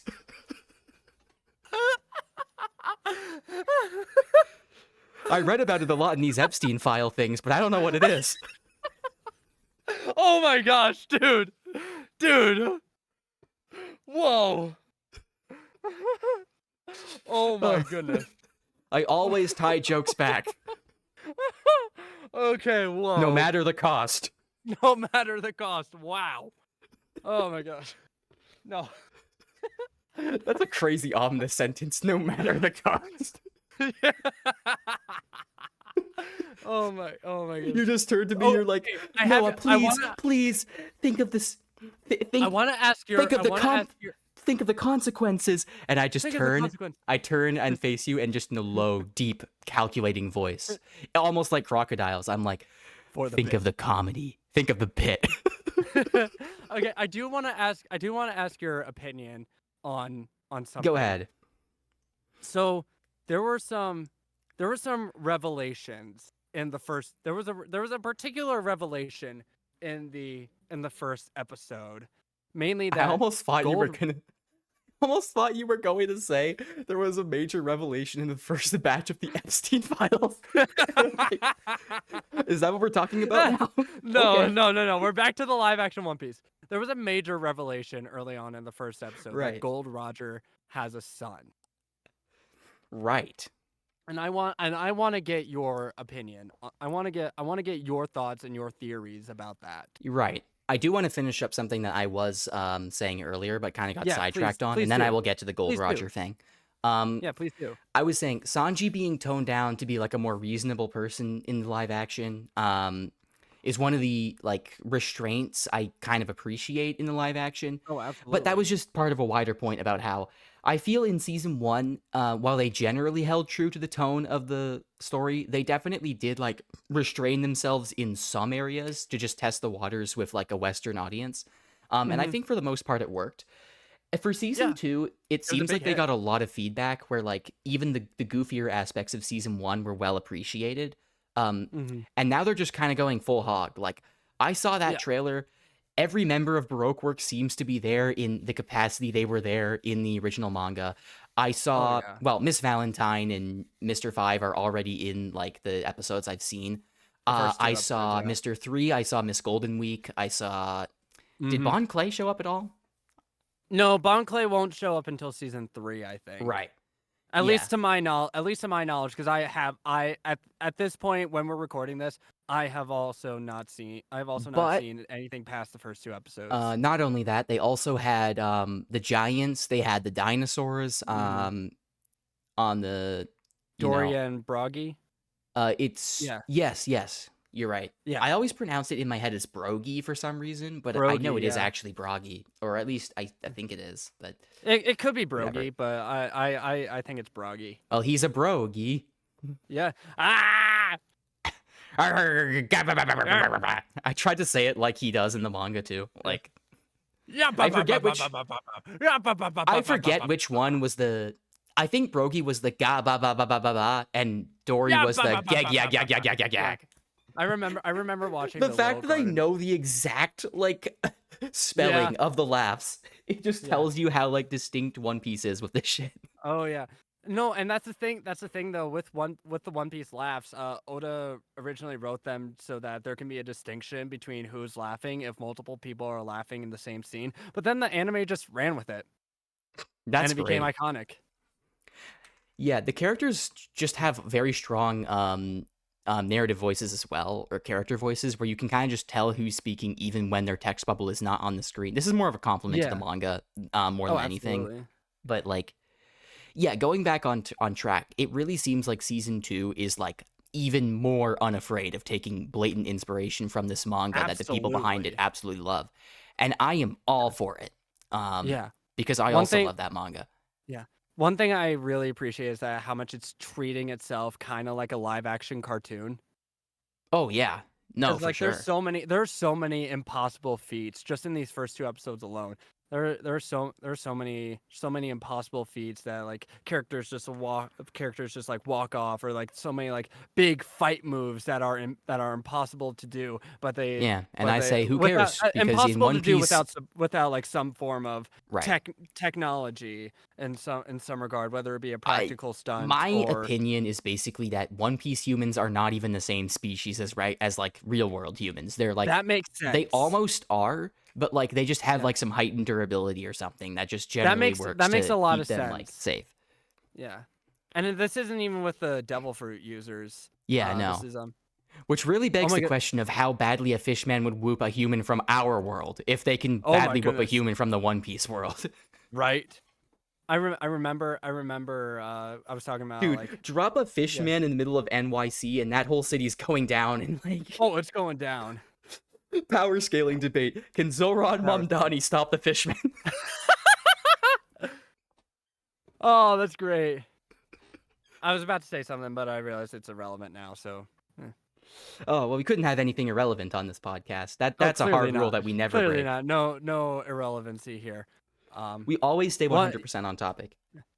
Another thing, I was talking about, like, how it's a live action cartoon. They not only do that with the stunts and the effects, they do that with the production design, the costuming, and the hair. I distinctly remember. Well, for one, they like nailed Bartolomeo's design. They fucking nailed Bartolomeo. I wish I could agree or disagree, but I haven't seen him in the manga yet, so I have no fucking idea. Bartolomeo doesn't show up until Dressrosa. You're first introduced to Bartolomeo in Dressrosa, but I will say his, like, isn't he also called Dragon, or am I wrong? No, that's a different character. Okay, Dragon's a different character. I could have sworn they said that in the episode, but whatever. I usually watch with subtitles. I couldn't do that in the theater because they didn't just have them. But yeah, that's fair. But yeah, no, but like Bartolomeo's like makeup and hair, they fucking nailed that. I totally believe you. I just don't have the evidence. I mean, I can look him up right now, I guess, but maybe I shouldn't. And the thing is like it's another. I will say they. It's not really a spoiler at this point, even though it's addressed like way further in the future with Dressrosa. It's not a spoiler because they really do get his origin story of why he's a pirate nailed. And I really like that they did it now. And when Bartolomeo showed up, I literally gasped and cheered. Because I was like, holy shit, they're doing this now? Oh my gosh, it's like the soy jack pointing at the screen. Yeah, literally. And there's another character. This is an extra. This was a character extra, even though there's so many notable extras, like the wire hanger hair dude. So like there's so many notable people in the background.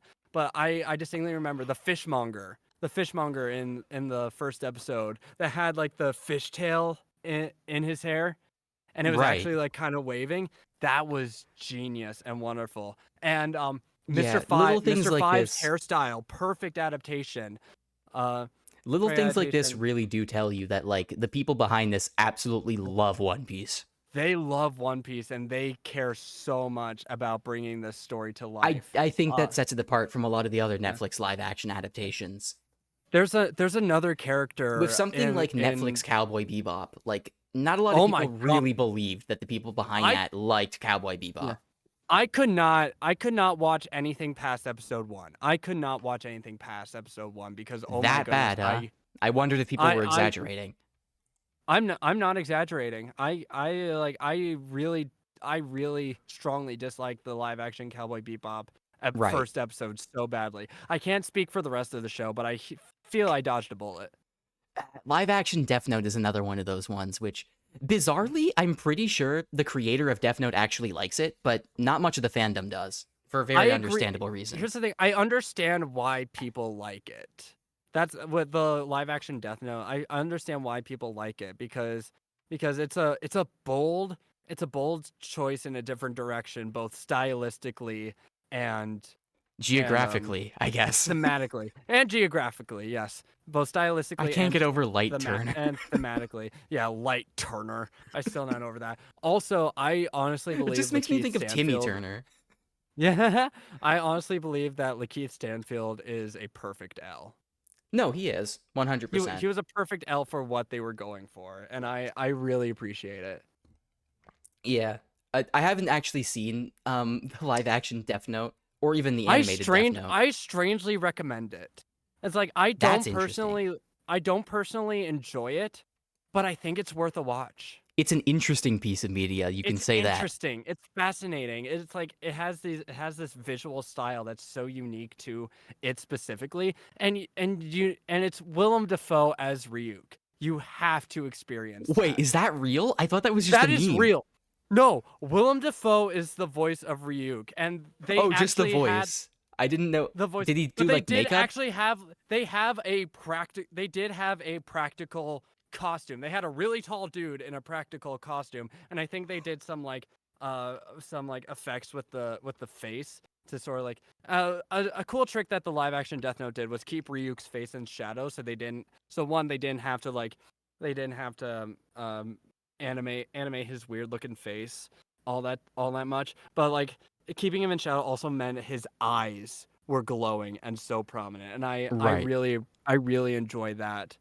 I really appreciate One of the that. things I recently found out about the live action Death Note, um, I recently found out through browsing like actors' Wikipedia pages, Margaret Qualley is in the live action Death Note, and I looked at her filmography, and I checked to see what role she played in Death Note, and the role was listed as Mia Sutton, who was Yeah. who is a name that just sounds like a completely random name. It sounded like, oh, maybe she's in there as a side character. No. But for some reason the name was blue linked, and I was like, so whoever this character is important enough to have a Wikipedia page, but is presumably just like an extra side character in live action Death Note. So I fucking hover over the Mia Sutton text to see what it is, and it links me to fucking Misa Amane. And I'm like, Yep. oh, so that's who that is. That's who that's supposed to be. That's so. Why oh my would you goodness! There's a ever- really. No, continue, please. I don't understand the point. Like, to be frank, I just feel like the names. Yeah. I guess to be fair, in Japanese, you would think of the names as more normal there and less like Yeah. so I kind of get it in a sense where like they're adapting like names that would be normal in Japanese into names Although, that would be like- normal in like English, but like, Light is not a normal Japanese name. I'm just gonna well, say that. obviously right Light isn't, but they didn't change Light, so that's a non-point. They now. changed Yagami. Raito might be a Japanese name, but Light isn't. Yeah, I know, but they also didn't change Light. They kept Yeah. him as Light and Yeah. then just They changed kept his last it as name. Light. And there's a going off of that. There's a really stupid moment in the show in the movie. There's a really stupid moment where they're like trying to come up with names for the Death Note with like the Death Note like vigilante persona, and Light just like tosses over a book and says like Like, Kira sounds like killer in Japanese, and I'm like, huh? What? What? No, that's real. That is a real moment. Light Turner's like, I'm a really big fan of JoJo's actually, so Yeah. I find it very funny how there are two sadistic serial killers in like anime who are both named Kira in some Yeah, capacity. yeah, in some capacity. Okay, I do want to track back to not Sure. Yeah. we'll get to the question I asked you earlier, but I want to also bring up Yeah. there's another character in the second episode that they dressed and casted and designed so perfectly. And I don't know how much you know, but it was I don't know what you know, but the character I'm talking about was Go ahead. the violinist on the Rumbar Pirates. Oh, right. You know, Yes. yeah, that character was He was the one so who said the thing about the promise to Laboon, right? Or am I wrong? maybe. I'm not 100%, but it was the guy Well, playing the violin. I do remember a violinist, so I Yeah, kind of understand what you're talking yeah, about. that character was done to perfection, down to every. It was perfect. I thought Crocus was Perfect. very Down to accurate the as well, last from what I minute remember in the detail. manga. Perfect. Yeah, I'm trying to be as vague as I possibly can be Right. with that violinist I character, was because just saying, again, I don't know how much you know outside yeah, of I know what you've nothing. read. Yeah. Okay, good. Like Crocus was also designed really well and really accurately. Yeah, from what I remember in the manga, they Yeah. looked Mhm. basically the same as they Basically could the be in same. live action, I guess. I also really love the joke that Usopp makes. It's like, if you get tired of living in a lighthouse, there's a lot of room in Laboon. It's like, That that's a did that's you a forget about the perfect stomach reference. acid thing? I feel like that would be a very big knock to like to the Yeah, quality of true. life there. True. But also, like, that is such a perfect reference House to the price has got to manga. be crazy low though. Oh yeah. Yeah, no, like, I guess that's like a lot of less electricity, and you could possibly use that stomach acid to like power some boiler or some shit like that. I guess. It's Yeah. just like a matter of like how do you stop it from like consuming your house? Yeah, that's true. Maybe like some like acid protect. It's like some substance that doesn't dissolve The acid easily. deflecting oil Yeah. that Yeah, kind of we like all know that. exists. I mean, that's just Mhm. anime bullshit. Like JoJo's has bullet deflecting oil and they never explain how it works. It just does. It That's just what's so does. great That's about JoJo's. crazy. I've never watched JoJo's, but I believe you. You should, you should. It's another like fantastic and fun show, but like Oh, I bet. I've that's for heard many crazy things about it. you may have I even heard some I bizarre may things even about it. say many bizarre things. It's really been a bizarre adventure hearing about this show. Wow, JoJo, that really was a bizarre adventure. Crazy how this But exact line was said in every part of JoJo. it, Even when there every wasn't a every character named every JoJo there to ep- hear it. every episode ends with, "Wow, JoJo, that was a bizarre adventure." Yeah, even the episodes that are like that are like Yeah. multi-part fights, like at the Yeah. end they pause, like right at the cliffhangers they pause in the middle of the fights and they're just like, "Wow, JoJo, that was a bizarre adventure," even though the adventure is still ongoing. Yeah, exactly. Oh my goodness. Okay, okay. I do want to circle back to the question I asked you. Yeah, Gold absolutely. Roger's son. What do you think about that? What are your Um, thoughts? well, I there just hasn't been like it's too early to make a call. I mean, I think it could be an interesting story development. I just haven't. Yeah. It hasn't gone anywhere yet, and it probably will in Yeah. future episodes. I Mhm. still haven't watched ahead past the first two of this season, but like, Yeah, same. so like, I don't know. It could go either way. Like, maybe it's like a great element of the story. Maybe it's dog shit. Mhm. Anything could happen. I think it will True. be good because most things in One Piece live action are good. Yeah. I just don't, what Mhm. I don't know. Is that like a thing in the original story? Because it's not touched upon in the It manga it does yet. it does get explored upon later on, Right. but it's not really set up in the same way. Gotcha. Yeah. So you'll see what I'm talking about the more you read on. I'm not gonna say exactly when, but One other miscellaneous compliment I'd like to give before going back to this, by the way. Mhm. I like how they kind of tease like the situation in Alabasta in these first 2 episodes, because the way it's Yes. done in the manga is kind of just like the first time you hear about Alabasta and like the situation going on is basically when the Baroque Works agents show up and they unmask Vivi and Igaram, like right on the spot. Mhm. And that's the first time Yeah. you hear of it. There's no like build up to anything. You're introduced right Mhm. into the fray. And that's not Yeah. bad. But in the live action, I appreciate that there's like groundwork set. Like Garp Yeah. mentions it to Smoker that like Alabasta's about to have a civil war. Like the revolution. He also mentions the Revolutionary Army, which I assume is Mhm. not Koza's army. I assume that's a greater army It's that's like it's trying to not overthrow the Koza's whole world army. Yeah. government. Yeah, you're It's right. not Alabasta specific. Mhm. Um, and but they also mention Princess Vivi is missing. Mhm. And that seems it's Mhm. going to tie very naturally into the reveal that Miss Wednesday is actually Princess Vivi. Yes. Um, I do appreciate that. I do appreciate that they right. laid out that bit of foreshadowing, even if like to previous fans, it's like a wink, wink, nudge, nudge type deal. Oh yeah, the first teaser of it being Crocus reading it on a newspaper is so good. That's like That really was great, incredible. naturalistic. No, That that was was a point such of the screen moment. that was a very I mean, subtle like moment. it's more directly brought up again when Garp talks Yeah. about it with Smoker, but like Mhm. the first thing being like a more like blink and you miss it kind of detail. Well, I mean, it's a Mhm. long shot, so you'd have to blink a pretty long time. But you get what I'm Yeah. saying. Yeah, Um, absolutely.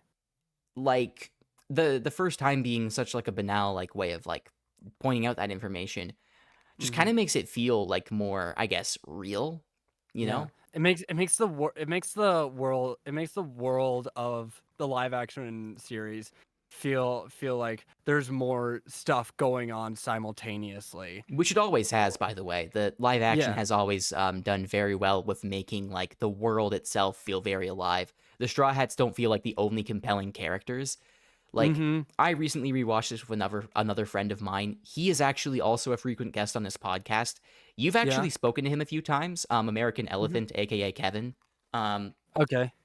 I think you might remember him from some of the Hunger Games recordings and live streams we Maybe. did. Maybe, yeah. Yeah, yeah, Because yeah. Oh, yeah, I remember, yeah. I know who I you're talking recently about. showed him the show because he'd never seen it. He's never watched or read anything One Piece. He really Yeah. liked it. Um, Mhm. I mean season one when I say that. Yeah. And something Yeah. that we both talked about a lot as we were watching it is the side characters all feel really compelling and fleshed out in their own right, not just the Oh, Straw Hats. absolutely. And like you totally get a sense that this world is so lived in and full of personality, which is another great way of transcribing the manga into live action form. Yeah. Yeah, absolutely.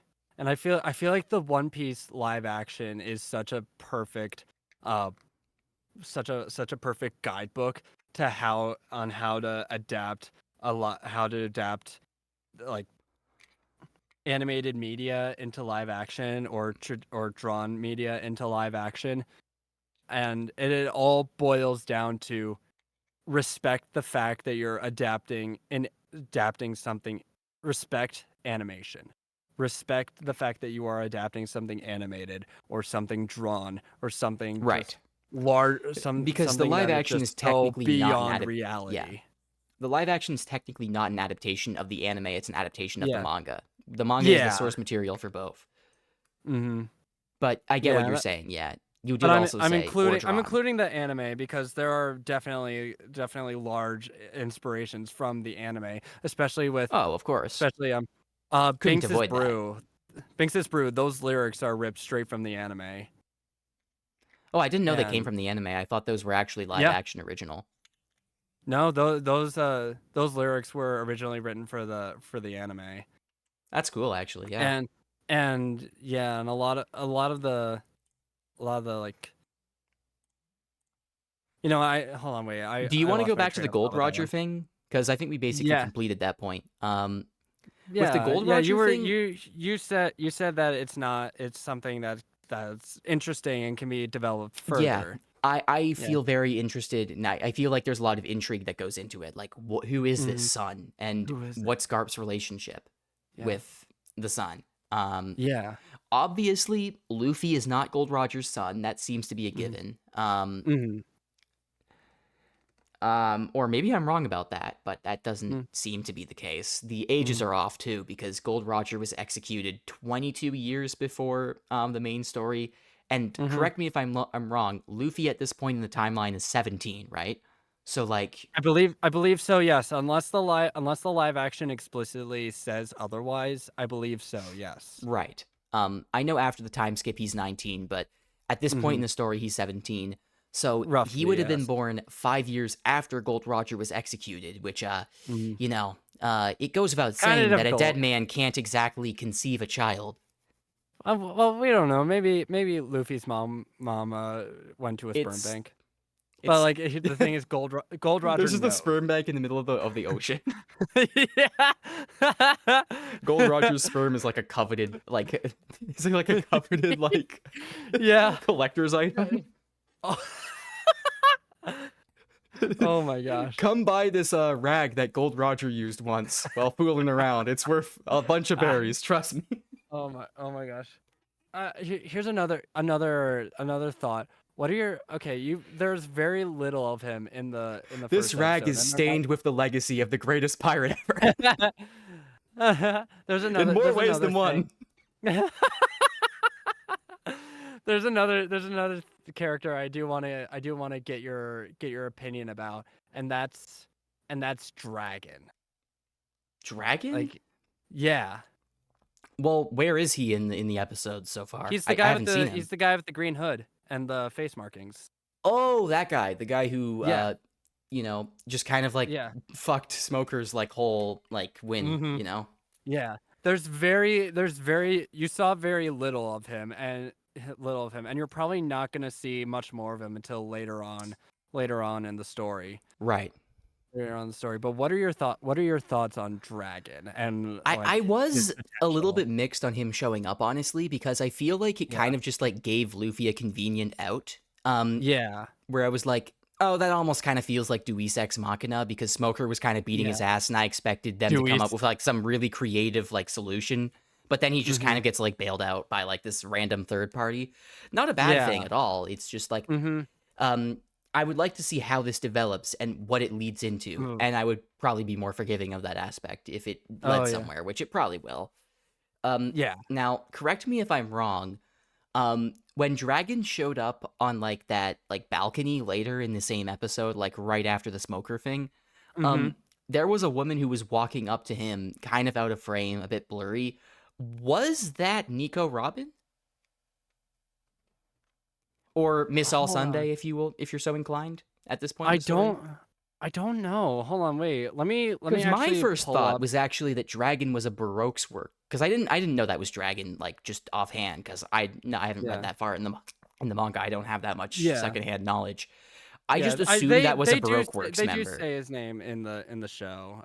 I They did, remember but again, they it did, wasn't yeah. super easy to pay Yeah. attention to all the dialogue without the subtitles. Yeah. You confuse Dragon with Bartolomeo. Yes, I did. Remembering That's remembering true. back from earlier. But let me Um, let me actually so I pull just up kind of the assumed that the guy you're saying now is Dragon, and I believe you on that. Don't get me wrong. I'm Yeah. just, um, I just assumed that he was like a member of Baroque Works, and the woman he met on that balcony was Nico Robin, and they were like planning something, and that's why immediately after we see Nico Yeah. Robin with Tashigi, I thought there was a very clear like succession of scenes there, but Yeah. I could be wrong Are about you that. Maybe it's a here? completely different person. Let me share my screen. Let me share my screen with you Yeah, on go ahead. Discord. So I Absolutely. can wait, oh, it's Netflix though. I don't know like You can oh disable yeah. hardware acceleration, and that will make it work, What's or maybe it hardware will just work acceleration? already. Is it working? There's a thing up. I just see a black screen. Okay, what's hardware acceleration? Uh, you can find it in the settings of your browser. What browser is Ah. this? Google Chrome. Okay, well, it is in Google Chrome. If you just go to your Okay. settings and look up hardware acceleration, you can solve it. Yeah. While you're doing this, I Interesting. want to touch on a minor point about Yeah. the live action. Part of what makes it work so well is an adaptation as well. This sounds simple until you really think about it. The color grading. One Piece live action Yes. is so colorful, where a lot of other adaptations aren't, and it so much Yeah. works in its favor. And I so am many not Netflix finding shows in hardware general just have acceleration. really drab color grading. That Yeah. is just quite frankly visually boring to watch unless it like serves some thematic purposes. Mhm. You can just post like an image of dragon in the live Yeah. action if you can find one. Let me see. I Da, know the da, da, guy da. you're referring to, by the way. Like you don't have to like Yeah, demonstrate it. I'm not talking about like yeah, he's looking off. Dragon's looking off on the balcony. There's a person that walks up behind him. That's what I was That referring to. Yeah. Yeah, there's a person that walks up behind him. Uh, now I don't know like if I should say anything. I don't know if I should say. I'm not gonna say much, but I don't know I'm not gonna give the Okay. specifics, but I don't know what I should say. Okay, so I assume this is a character we haven't met yet then. So This it's isn't not a Nico character you've Robin, it's met yet. not Miss All Yeah, Sunday, whatever, you know. it's not. It's not. I just kind of assumed it was because the scenes Yeah. very directly led into each other, and that's just kind of my Yeah. storytelling brain kind of Yeah. like firing off on that cylinder. I will say that character I showing was up filling in the at that blanks. moment is not random. Oh no, it It is. can't It be. is. I'm Yeah. sure it's not. Yeah. I just don't have the It's not. context. Yeah. It is absolutely not random, and I will tell you, I freaked the fuck out when that character showed up. I'm sure you did. Yeah. I was I mean, like, even not knowing who that no was, fucking way. I'm like, Yeah. seems like a big deal. Like, Yeah. my guess is that, well, no, he can't be a warlord of the sea because Smoker said the world Yeah. government wants him dead or like wants his head on the Mhm. platter or something like that. And that wouldn't Yeah. apply to an active warlord who's like in collaboration with the world government. So Mhm. I guess not. Yeah. That was my first thought until Smoker said that line. But like, Mhm. because like I guess the warlords just generally had that aura. Mihawk was Yeah. like the biggest aura farmer in season 1 by a landslide. Mhm. Oh, absolutely. And yeah, and the rest of the warlords that you're gonna meet are just like all they do is aura farm. Right. All they do I mean, I've is already met just look Crocodile and cool. seen Crocodile in its Yeah. entirety. You've met Crocodile and seen Crocodile, and Yeah. I In think the there's manga, like not the live action, but I think there's a mini arc between Jaya and Skypiea where you meet some of the oh, and warlords. Jinbei is also warlord of the sea. That's not a spoiler. They say it in they point to it in season 1 of the live action. Yes, they do. They do.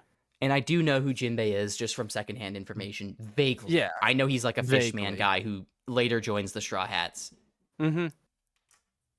Yeah. I'm not at the point in the anime where he's officially part of the crew, but he has Right. done some great things in this. He's in done this many series, great and things. I've met a lot of great people in my time, but Jinbei, he's one of the greatest people in the world, maybe the greatest warlord of the sea. And there's a lot of great warlords of the sea. People will say I hate fishmen. That's not true. I like Jinbei, and that's the only fishmen I like. I'm sure some of them are very great people. Yeah. Oh my That's another goodness. weird thing about the live that action. Like, the that thing about works the on so many fishmen, levels. the thing about the fishmen kind of like going off on these like monologues about like equality and like race relations with humans is like, that feels a bit weird at first glance because like Yeah. they obviously are very biologically different from humans, but they're talking like they're just like a different race. I'm like, Oh yeah. what? But I feel like the way I see it is they're comparable to mutants in the MCU, basically. Or not even the MCU, just Marvel in general. Where like, yes, they are technically different in a lot of senses, but that doesn't mean they're less valuable as people and should not have equal rights. Like, yeah, absolutely. And I definitely don't, or at least I don't try to read Fishmen as basically just black people in One Piece. That makes no sense. Yeah, it doesn't. Especially because One Piece already has black people in it. Much of the chagrin of certain fans. Much to the chagrin of certain fans. But yeah, no, the whole discrimination against the fishmen will be explored later on in the series. No, I'm not knocking on this plotline. I'm saying it felt weird at first until I thought to view it as like almost like a mutants Yeah. Marvel thing instead of just like a Yeah. general racism thing. I get where that's coming from. That's fascinating. That's a No, it's fascinating way to interesting. I put it. want to see how they develop that in the future, both in the live Mhm. action and in the manga. I mean, obviously Yeah. Oda already has touched upon it in the manga, but like, Mhm. I mean, from the future, from where I'm reading. Mhm. Yeah. There were also a lot of funny things I noticed about like the live action on rewatch when I rewatched season 1, showing it to Mhm. Kevin. There was Yeah. stuff that like teased stuff that came up later in the manga that I only caught Mhm. on second glance. Like, Yeah. you know when Zoro is like fucking like after his battle with Mihawk, he's on death's doorstep. Nami's reading him the Mont Blanc Nolan story. I'm like, that doesn't Mhm. come up in the manga until Jaya, right? Yeah. Like, and that gets teased Yeah. in the live action. I didn't know what that was back when I Nolan saw the the live liar. action. Yeah, Nolan the Liar. Um, Mhm. but now that I've read that far ahead, I'm like, yo, wait, that's a cool little reference there. That's a really amazing reference. That's the And cool thing like about watching season 2 now compared to season 1.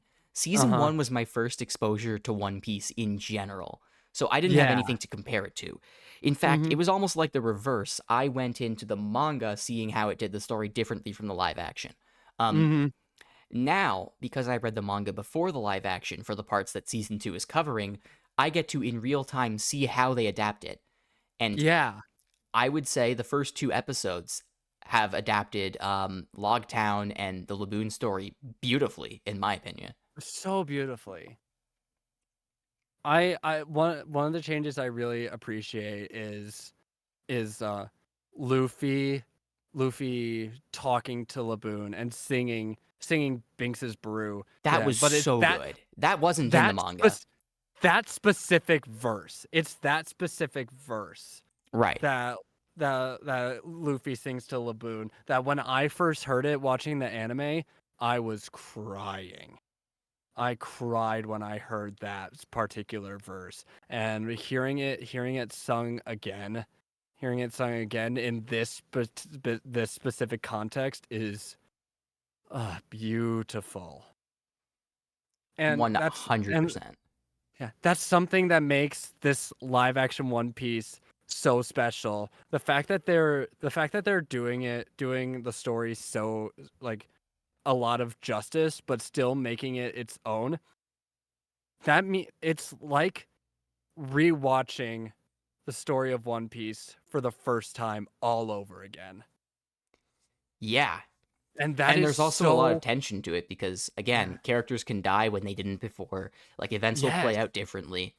Yes, absolutely. Another thing It's that I'm almost like official fan fiction, and I mean that as, like, the biggest in compliment I in a can good possibly way, muster. in the best way. What No, no one just a should little hear fan fiction and assume I'm meaning it as an insult. That just yeah, reflects like a general, like often wrong attitude about yeah. fan fiction that goes around on the Yeah. internet. But And people love to yeah, say people I remember when the first season was like being marketed and trailers were coming out. I remember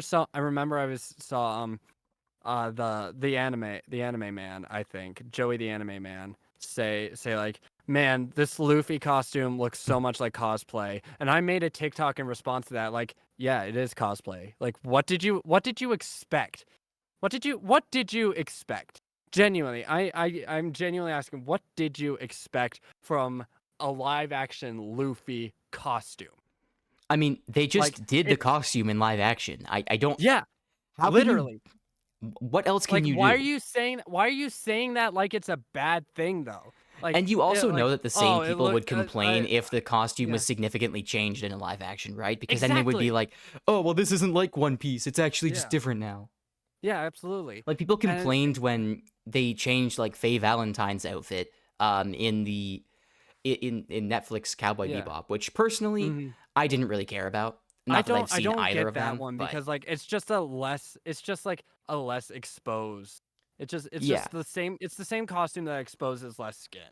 It's just I know for a fact that if people would have complained if they had gone with a different outfit for Luffy.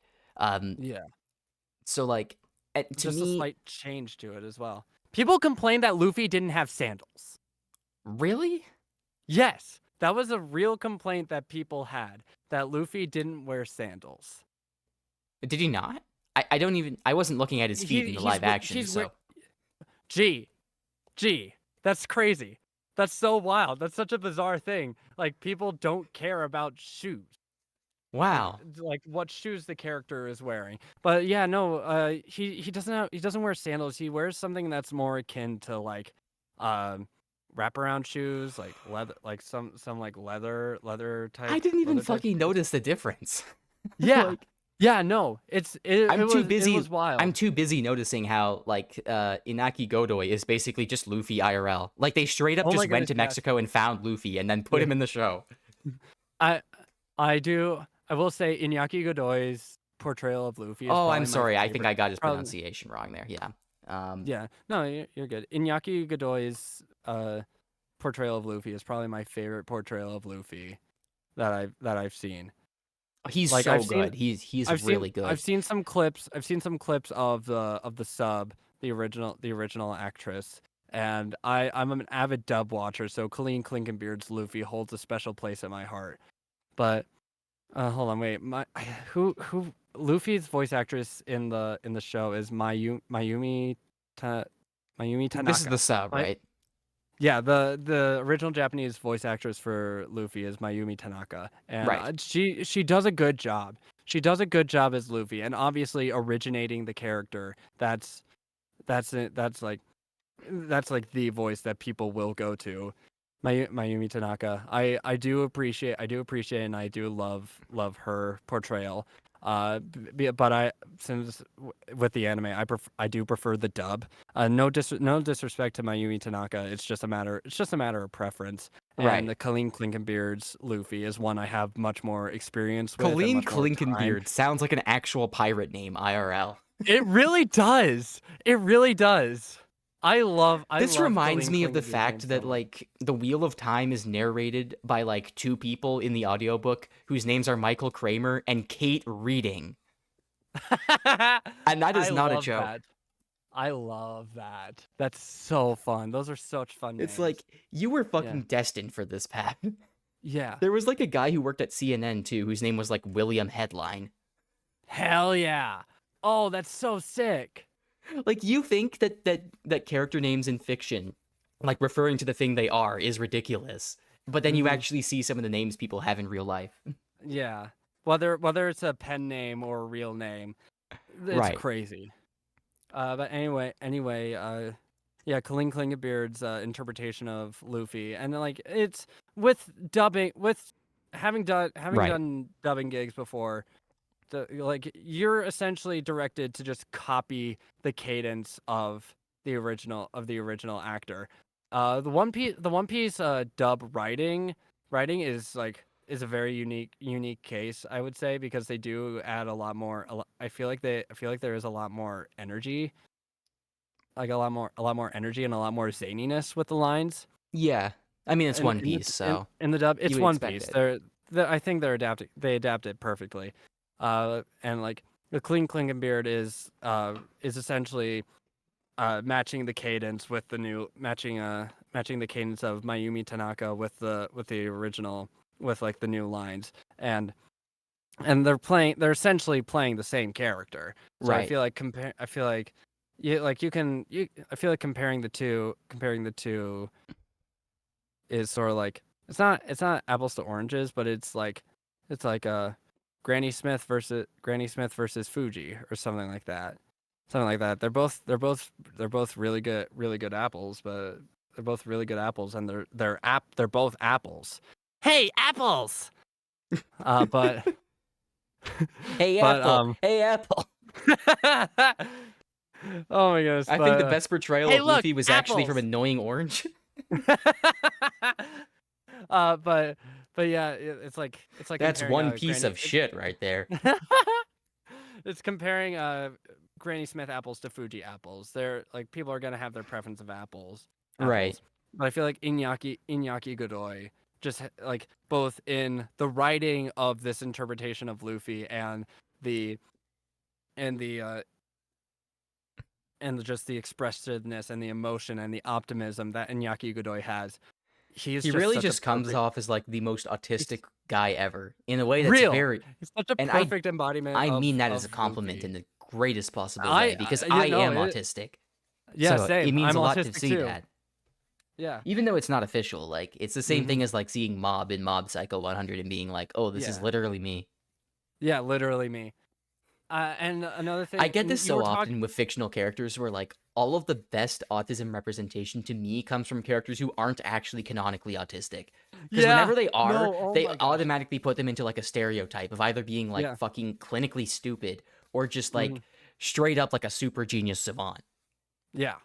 Which is like Uh, neither of those are a valid representation of like the average autistic person. My autistic representation that's not canon is Deku.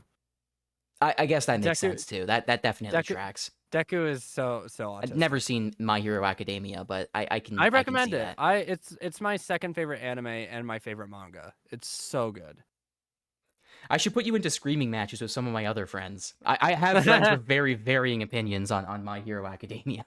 Yeah, I'm willing to admit that My Hero Academia is not a perfect show or a perfect series, but it's like it got me out of You'd some also just really, be very it got me out of surprised some by really like bad times. how wildly different like people's reactions to like the same material can be and how wildly different people interpret like character depth and stuff. It's so like, fascinating. I know people who think Deku is like one of the most well-rounded, like compelling, like protagonists in all of fiction, and I also know people who like swear up and down that he has the depth of a spoon. Like, and I'm like, I don't necessarily think either of you are wrong. I just think you're reading different things into the same character. Yeah, absolutely. But going back to Iñaki Godoy's It's a really Luffy, fascinating like little divide over MHA. As someone who hasn't really watched it. It is a fascinating divide. As someone who was deep in the trenches while that series was coming out. Right. Yeah. But course. going back to Iñaki I can't believe it's over Luffy, now. That feels it is wrong. over. It is over. And I've just been watching from the sidelines. There's been such an emptiness in my heart when it ended, and I was just like, oh, no new My Hero chapter today. But and oh my goodness, another one of my favorite series ended a few weeks ago, The Elusive Samurai.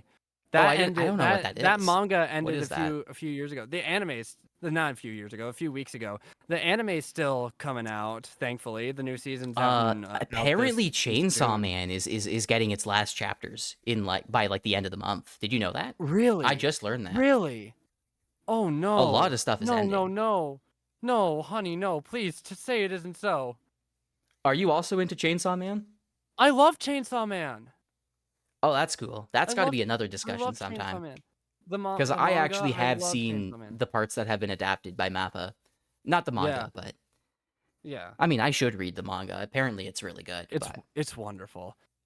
But, yeah, no, so many series ending and just leaving a hole in my heart, and I just have to pray that the other series that I'm reading, Spy X Family, One Piece will literally never fucking end. It will never end. It will never end. But the other series I'm reading, I'm just hoping that like they're not ending soon, because like Blue Box, Akane Banashi, Spy X Family, and Chojin X, those are all the series I'm currently reading that are still I updating. just started watching Spy Family. I'm like 4 episodes really in. good.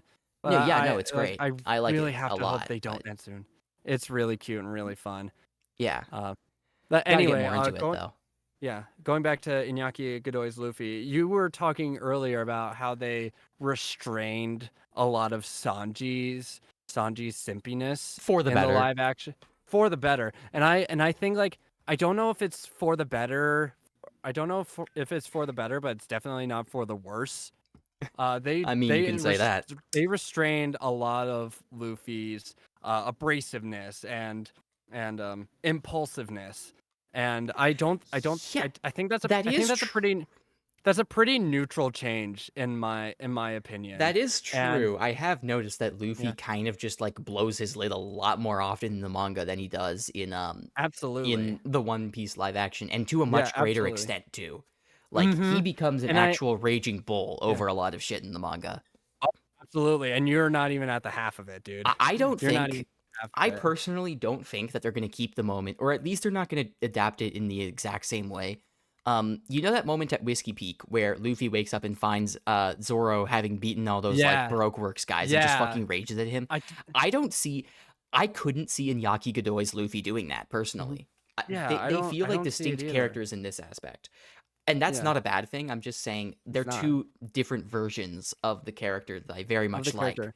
That they're both valid interpretations. Like Yeah. obviously the manga is the originator. But it's like the live action One Piece, the live action Luffy is a valid interpretation of the character, Yeah. and he still maintains a lot of the same heart and soul and motivation of the manga character. Just a slight restraint in the personality, and I Right. think that does work. It's not for the I don't know if it's for again, I don't think it's for the better, but it's definitely not for the worse. It's a very neutral change because It it is like something that gives I do feel works better in a live action format because I don't know how to explain it. definitely. Seeing Luffy constantly be abrasive with like his crewmates in this show would just feel a lot more inherently weird than like Yeah, when it happens in the manga. definitely. Like like going back to the live action Cowboy Like Bebop, I really don't. when I just don't see live action Luffy having yeah, that same reaction to the whole like Zoro Baroque works yeah. agents at Whiskey Peak situation. I don't think it would I like make the way I sense, worded that. especially Like it's a fucking moist yeah. critical video. You know, Penguin's here. Yeah. Whiskey Peak The situation is crazy. man, the Whiskey Peak situation is nuts. Things have really gone cattywampus in Whiskey Peak. You know, Uh, there's been a bit of a hullabaloo in Whiskey Peaks, and well, that's about it. See ya. and yeah. But comparing another situation to the live action Cowboy Bebop, from what I've seen, Ed, Ed is like a perfect, Ed is like a perfect translation from the anime to the live action with how like big and loud and weird and kooky they are, but it doesn't work in a live action setting.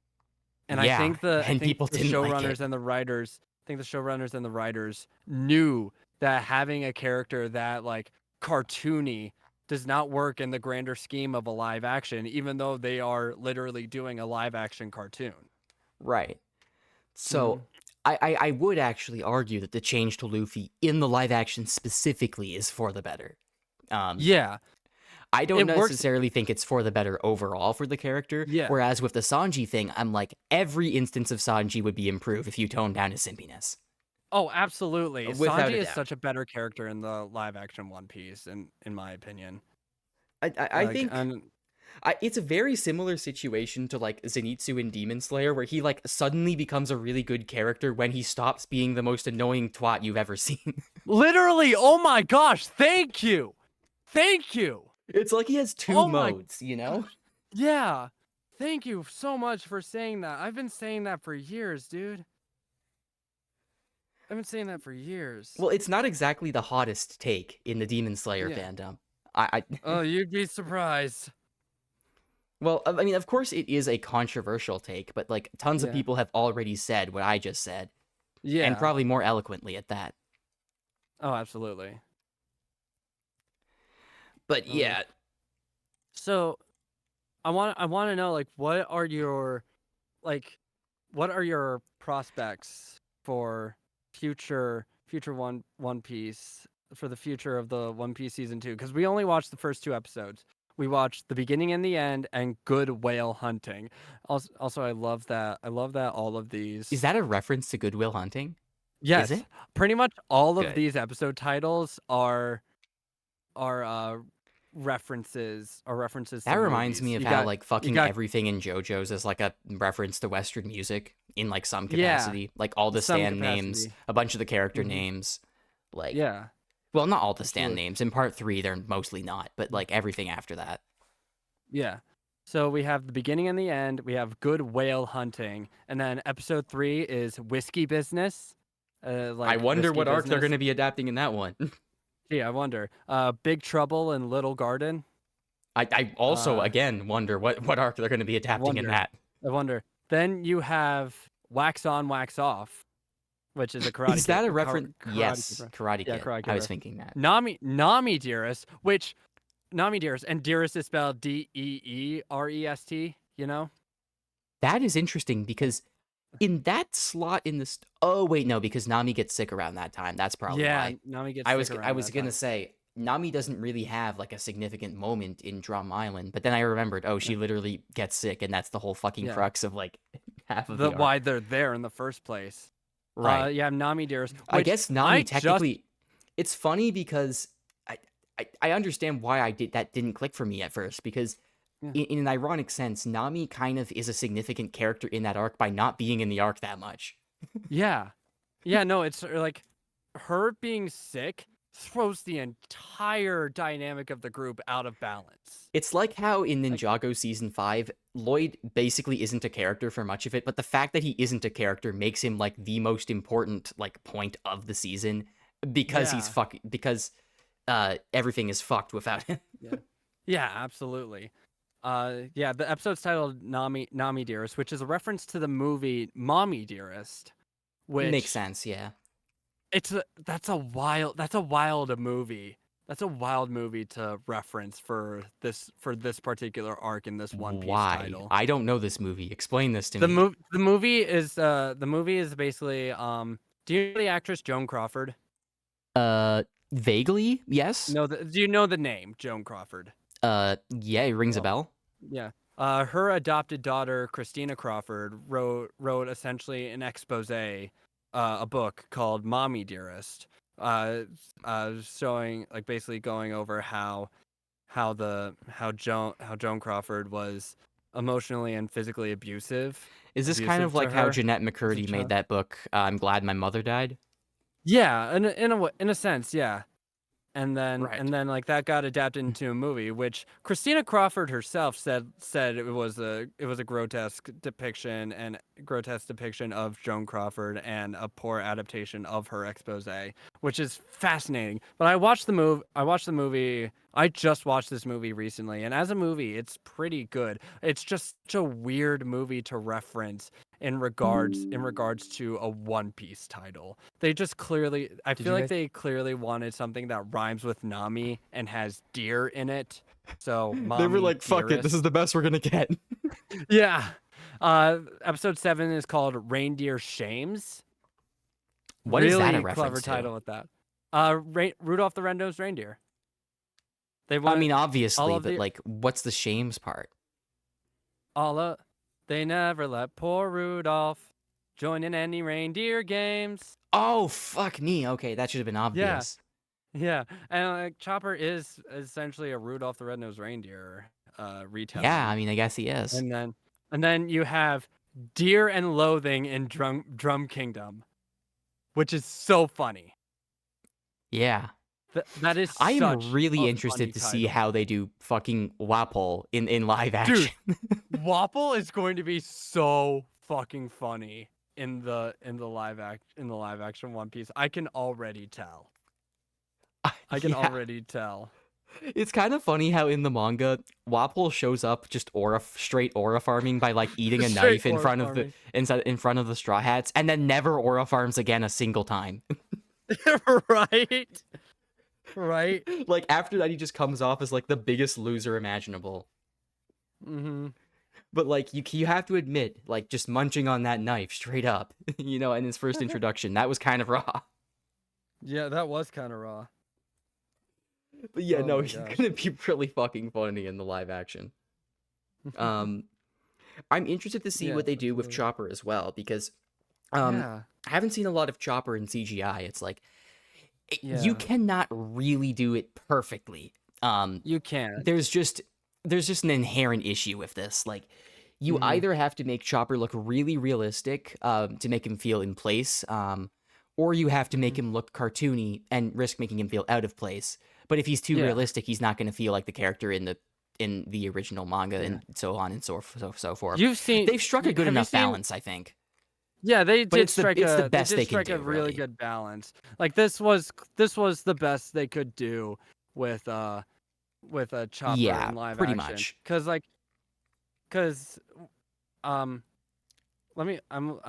I have some images. I have an image of Chopper live action. I'm going to do like a little breakdown. Go ahead. Definitely has the same shape and the same shape and size and stature that Chopper did in the manga. And oh, for sure. Yeah. for sure, for sure. But they have like, but Chopper has like closer to true deer eyes and deer teeth, and the antlers themselves Right. are so much closer to real deer antlers, They deer definitely antlers. So have avoided like an ugly Sonic situation though. Like they it's really did. nothing like that. Definitely not. Yeah. Definitely not. One And other thing I'm interested in moving forward I as think it's well. really cute. What is going to happen with Tashigi and that Baroque Works invitation? I don't think she's going to Yes, join. I think that would be a I don't think drastic so departure either. from the manga, even for this show. Yeah, But that'd be really weird the if they character, actually went that direction. yeah. I mean, it's also just really like out of character for her, in my opinion, if she Yeah, does. Um, I agree. but I would like to see the character exploration that this kind of brings. Like, Yeah, absolutely. Because it definitely opens up a lot of doors for a deeper complex look into Tashigi's character. And I think and please do that. I need more have Tashigi content. yeah. And Baroque Works, specifically Miss All Sunday, having the Yeah, gall to try and recruit a marine agent, a marine officer. right. That really goes to show Baroque Works is in a desperate spot right now, I feel. Oh yeah. And I feel like that's telling of just they pure also just desperation have a for lot of Baroque Works. gall too. Like Yeah. They have a lot of gall and they're being very gutsy, I but it's also a show fucking of love desperation. that like and this wasn't in the manga at all. I love that opening No. scene of just Robin That scene, completely butt fucking those Marines like in oh that my hallway. gosh, yes. That That was was brutal in incredible. like the best way. I find it really really funny that You know what Captain it Ripper, reminded me of? Like a James what? Gunn sequence in like one of a James in like a James Gunn movie. I agree with that. That's In very, general, the trailer gave yeah. me like Gun-esque vibes with like the You know needle what? drop I and like the agree with framing and that. everything. I Which agree. is, That's something if you like, know me, that's a compliment. I'm a big fan of James yeah. Gunn's movies. I love James Gunn. Like the new Superman movie, I love. Yeah, Superman, I'm a big all fan the of. Guardians movies. The Mhm. Suicide Squad was also pretty good. I gotta see the Suicide Squad. Yeah, I mean, at least Gunn's superhero movies, I very Yeah. much love. I haven't seen his Did you know entire that? Did you filmography. know that James Gunn wrote the original live action Scooby Doo movies? I didn't he direct them too? No, I think they were both directed by Raja Kosnell, or Oh, okay. yeah, Well, Raja Kosnell. yes, I'm aware that he did have a big hand in making them though, and did write them. Yeah, yeah. Raja Gosnell. That's his name. Right. I was saying Kosnell. Yeah. I think Yeah. it's a great thing that like I got similar vibes to all of that from like the One Piece trailer. I'm like, if this is gonna be the Hmm. same like type of fun that is, like I'm Yeah. and there are also other parallels, like the banter between the group also kind of reminds me of the banter between the Guardians in a really good way, where like Yeah. all of the banter and like the funny lines that like if less refined would be called like MCU dialogue. The reason it works so Hmm. well in something like One Piece and Guardians alike is that all the characters have very defined personalities, and all of the quips that they make Hmm. tie directly into those personalities. They're not just like Absolutely. anything that might be funny comes out of the nearest available character's mouth. Hmm. Right? Like the dialogue feels very tailored and specific to each character, which to name Absolutely. a random example of a show that I don't feel like does this, or at least doesn't do this lately. Stranger Things season 5 feels obligated to give a fucking line of dialogue to everyone in the room just for the sake of it because they have such a large Hmm. ensemble cast. I had a whole Yeah. podcast episode about Stranger Things season 5 as well with Kevin, Ooh. um, where like we kind of went into our thoughts on that. Yeah. Not to turn this into like a fucking shit on Stranger Things season 5 contest. Enough people have done that already, and I don't Oh, actually hate that absolutely. season at all. I think it's just kind Hmm. of mid. Um, Yeah. but like the point I'm trying to make is like something like One Piece live action has very tailored like quip dialogue where like everything is based on Mhm. character. everything is based on Yeah. pre-established personality. So it all really lands and doesn't fall flat. Really worked. And the same It is true really for worked out. Guardians. Like, Yeah. I have not And once groaned at like a joke in One Piece live action. At worst, mhm. I just haven't laughed, but like Yeah. that's not that bad, you know? But it's never been roll your eyes. Roll your Oh eyes no, and not just at all. And like in certain Marvel movies, I do think the MCU dialogue complaint is a bit overstated. Like people Mhm. kind of just make up fake lines that aren't even in any of those movies. Like it sounded Mhm. better in my head. Can you name a single time anyone has actually said that in a Marvel movie? Like real quick, can you? I don't think you can. Uh the not that specific line, definitely not. There's Yeah. one infamous instance in Infinity War where uh Peter says such a banging line and then immediately downplays it with, "Okay, that didn't make sense, but you know what I mean." Right. Yeah. I It's like think you're right. it's in that same ballpark of that line, but it's Yeah. the only instance that came to Yeah. mind. MCU Which dialogue sometimes gets a little bit too much shit, I think, from people online. yeah. But in the cases where like this criticism does apply, like in certain movies, it definitely does feel very lazy and like ham-fisted and like we're just giving characters like funny lines because we want to do quips without really Mhm. thinking of like the personalities. Infinity War is actually one of the better ones with this, I think, Yeah. for the most part, because Mhm. again, the quips are very personality tailored and the chemistry of the Yeah. actors is just really good. But Mhm. like this is a very long-winded point that I'm kind of just like restating over and over again. One Piece live Mhm. action does quippy dialogue really well, as does Absolutely. Guardians and whatnot. I just Mhm. realized this whole time I've been speaking like Guardians is separate from the MCU, which it's not. But like, Mhm. except on the quality level, but don't quote me on that. Yeah. That's not even Don't really quote a me on joke. that. Not even really a joke, by the way, because I truly believe that the top 3 Marvel movies for me are just the Guardians movies. No, that's valid. That's valid. Guardians of the Galaxy is truly the best MCU trilogy. Oh, it's easily the best trilogy. That's not even in Yeah. question. Yeah. Yeah, Like, it's like I like the it's one Cap of it, trilogy too, but like, yeah. none of It's those one of individual movies are like as strong as any of the Guardians movies. the Guardians movies is one of two MCU trilogies with is one actually I go as far to say one of three MCU trilogies with all three great movies. Is the other one Iron Man?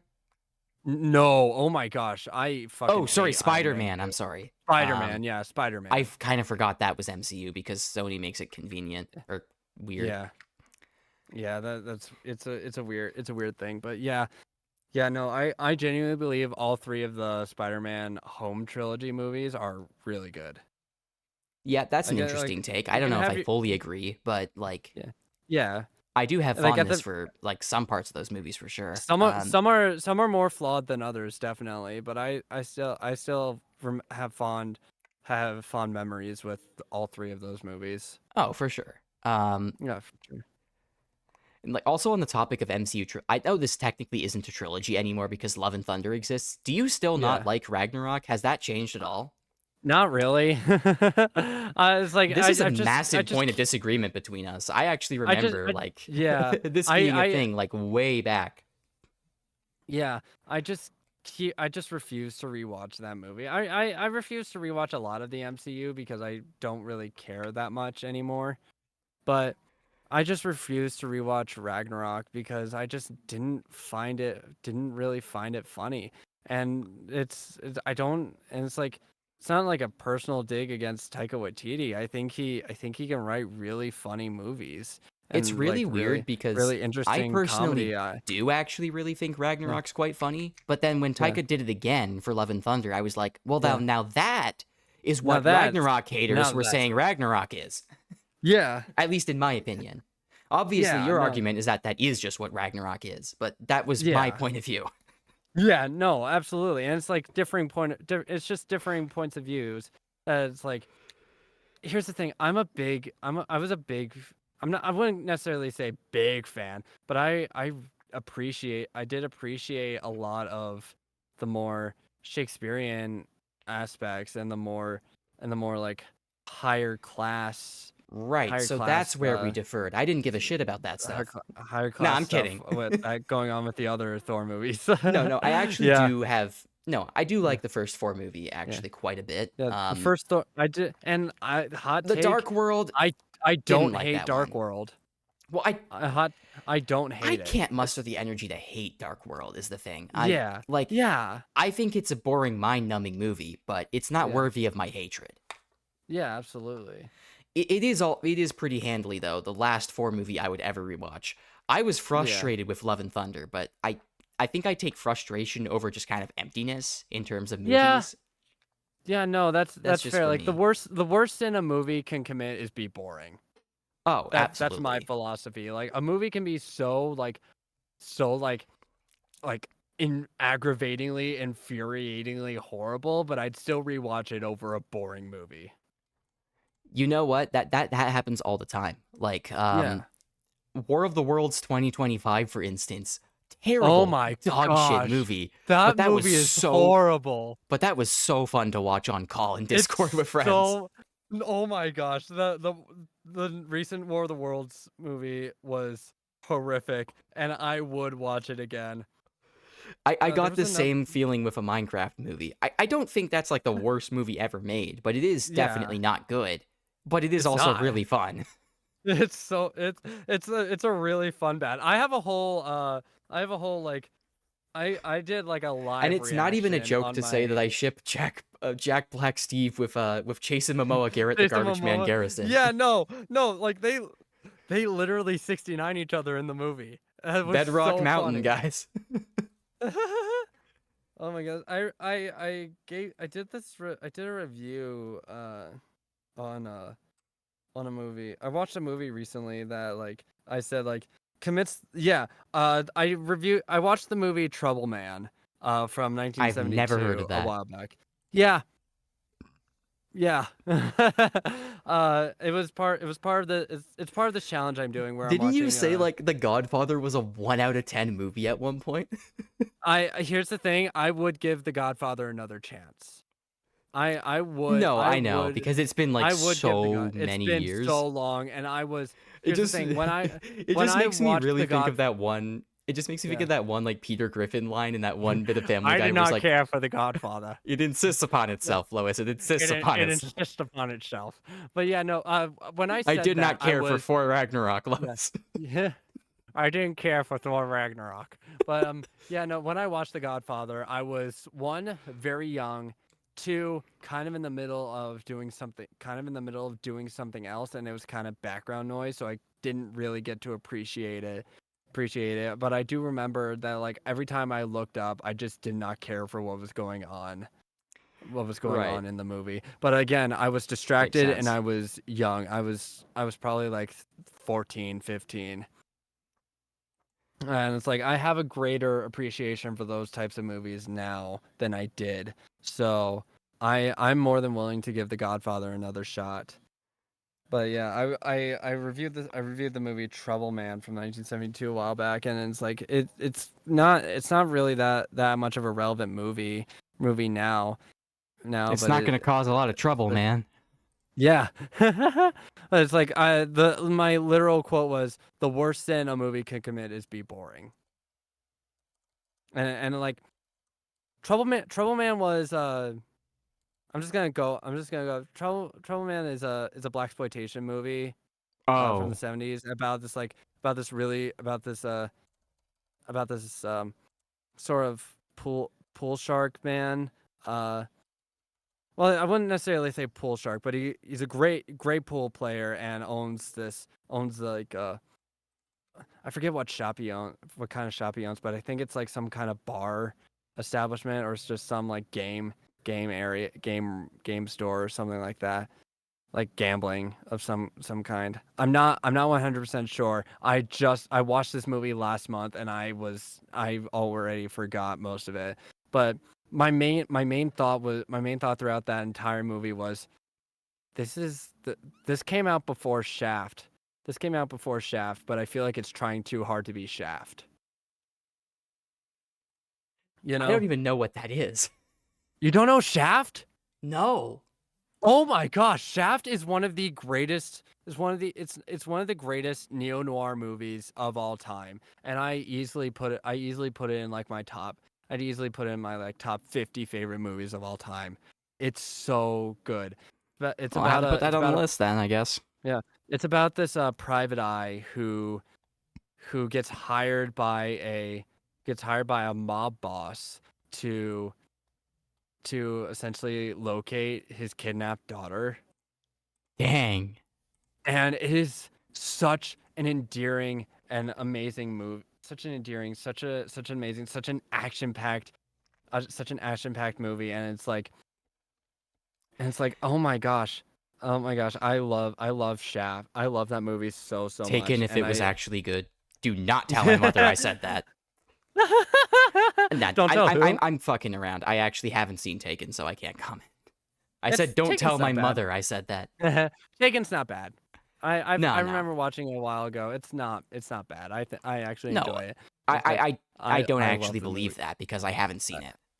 I really love the movie Shaft, and I highly recommend it to anyone, to everyone and all listening who haven't seen it. Shaft is such a good movie, especially if you love a neo noir. Yeah, I'm open to loving anything. Yeah, another and like Shaft, another blaxploitation movie from the 70s. But while it wasn't the first blaxploitation movie, it kind of like pioneered a lot of the themes that would follow in blaxploitation movies. Right. It's similar to like what Psycho did for slasher movies. It wasn't the first slasher, but it was such a major turning point and such a major establishing mark for slasher movies. And Shaft did that same Famously, thing all with the the racists kind of blaxploitation gathered movement. together and they were like, "Oh my god, it's genius! They've come up with a whole new way to be racist. This is revolutionary. Exactly. We gotta get in I on don't this, know. man." We gotta get in on this. It's like the fucking blunt gag where they're all just like, "Dude, imagine if we just like made like racism like a movie genre, dude." Like, Blaxploitation isn't necessarily just like racism is a movie genre. no, I know Mainly what you mean. it's a genre that's defined by just a discussion, discussion and showcase of a lot of like a lot of race issues like especially after the civil rights movement fulfill like Right. especially after the civil rights movement fulfilled like I don't want to say I don't want to say what I was gonna say sounded weird, so I'm not gonna say it. But after the civil rights movement and the Civil Rights Act was finalized, that's probably the best way to describe that. To say that word after the Civil Rights Act was To say what finalized. word, Emily? I was gonna say after the civil rights movement fulfilled all its goals, and I'm like, no, that's no, I don't think that really happened. We're not there yet. That didn't happen. We're not there yet. We are not there yet. But after the Civil Rights Act was finalized, it was like it was like a lot of like filmmakers, not all of them people of color, which is saddening, but a lot of filmmakers, but like made movies that discuss a lot of the issues that Black people face during the segregation era and still face after the segregation era, because like it was still like you're not gonna get rid of those issues in a Right. decade, let alone a century. No. So yeah, it's a genre. Blaxploitation is a genre defined by discussion and portrayal of a lot of race issues. Oh, so this is not a following. negative thing. I for No. some reason I had it in my head because it's Exploitation combining of Black people. exploitation and Yeah. yes, that portmanteau just kind of sounds inherently negative to me. Yeah. My thought was always that meant like films that were made by white people that exploited like Black narratives for like cynical reasons, which are movies that do exist. In large do quantities exist. too. Yeah, absolutely. Mm-hmm. Yeah, But like, absolutely. But yeah, it's a very important genre to like film history that many people don't really talk about and appreciate. Yeah, no, I guess Appreciate not. this world. Yeah. But yeah, that's such a yeah. So the one Well, I live learned action something One new Piece is today, great. I guess. Yeah, Live action One yeah. Piece is great. Yeah. So the live action One Piece situation is crazy. Here's why Usopp ended racism. Oh my gosh, that's a joke that's a joke that works on layers. It really does. It's just like an Yeah, it onion. really does. Yeah. But I yeah, would like to start wrapping up because we've been going for like 3 hours now. we have been going for If you're for fine a with that, long time. No, I'm good with absolutely. closing out Like soon. I do want to our just finish off. last topic conversation, blaxploitation movement. I do want to finish us off with like just general predictions about what they're gonna do with season 2 Yeah. moving forward. I think I have discussed basically everything. I mean, I did want to discuss a little bit about how like a story as optimistic and hopeful as One Piece and as passionate as One Piece is very much needed in a world that is increasingly perceived as cynical. Absolutely. And for understandable reason at that. Um, Mm. the very fact that you have people in Indonesia and other places like that using One Piece iconography to support their like progressive like social movement and like rebellions and stuff. Mm-hmm. Well, not full scale rebellions maybe, but like mass protest and whatnot. Mm-hmm. It tells you a lot about what this story kind of means to people.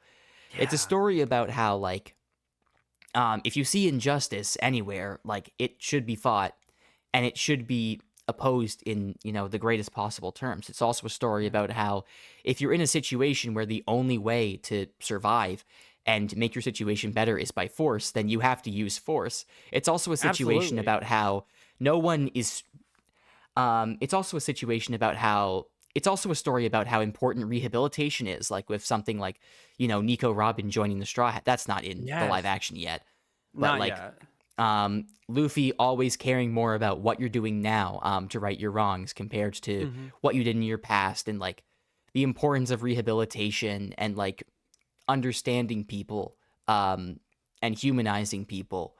It's also a story about how I I definitely, it's a story about how like medicine is important and you want medicine to. This is also quite relevant now, unfortunately, Yeah. with Mr. Wormbrain in charge of the CDC. Um, Mm-hmm. um, like it's a story about how like medicine is important and it should be available to all people. How like food, water, shelter, safety are all fundamental human rights that should be fought Yeah. for. Mm-hmm.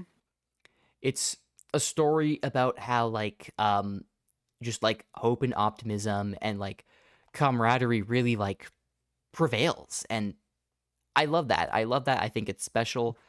I don't think it's blindly optimistic. It shows that there is work that needs to be done to like fix social issues in. Mm-hmm. I mean, I'm sure it gets way more into this in some of the other like manga arcs I have yet to read, but Yeah. like damn, like shit just goes hard, and it's nice to have something like that to kind of ground you in a world like this.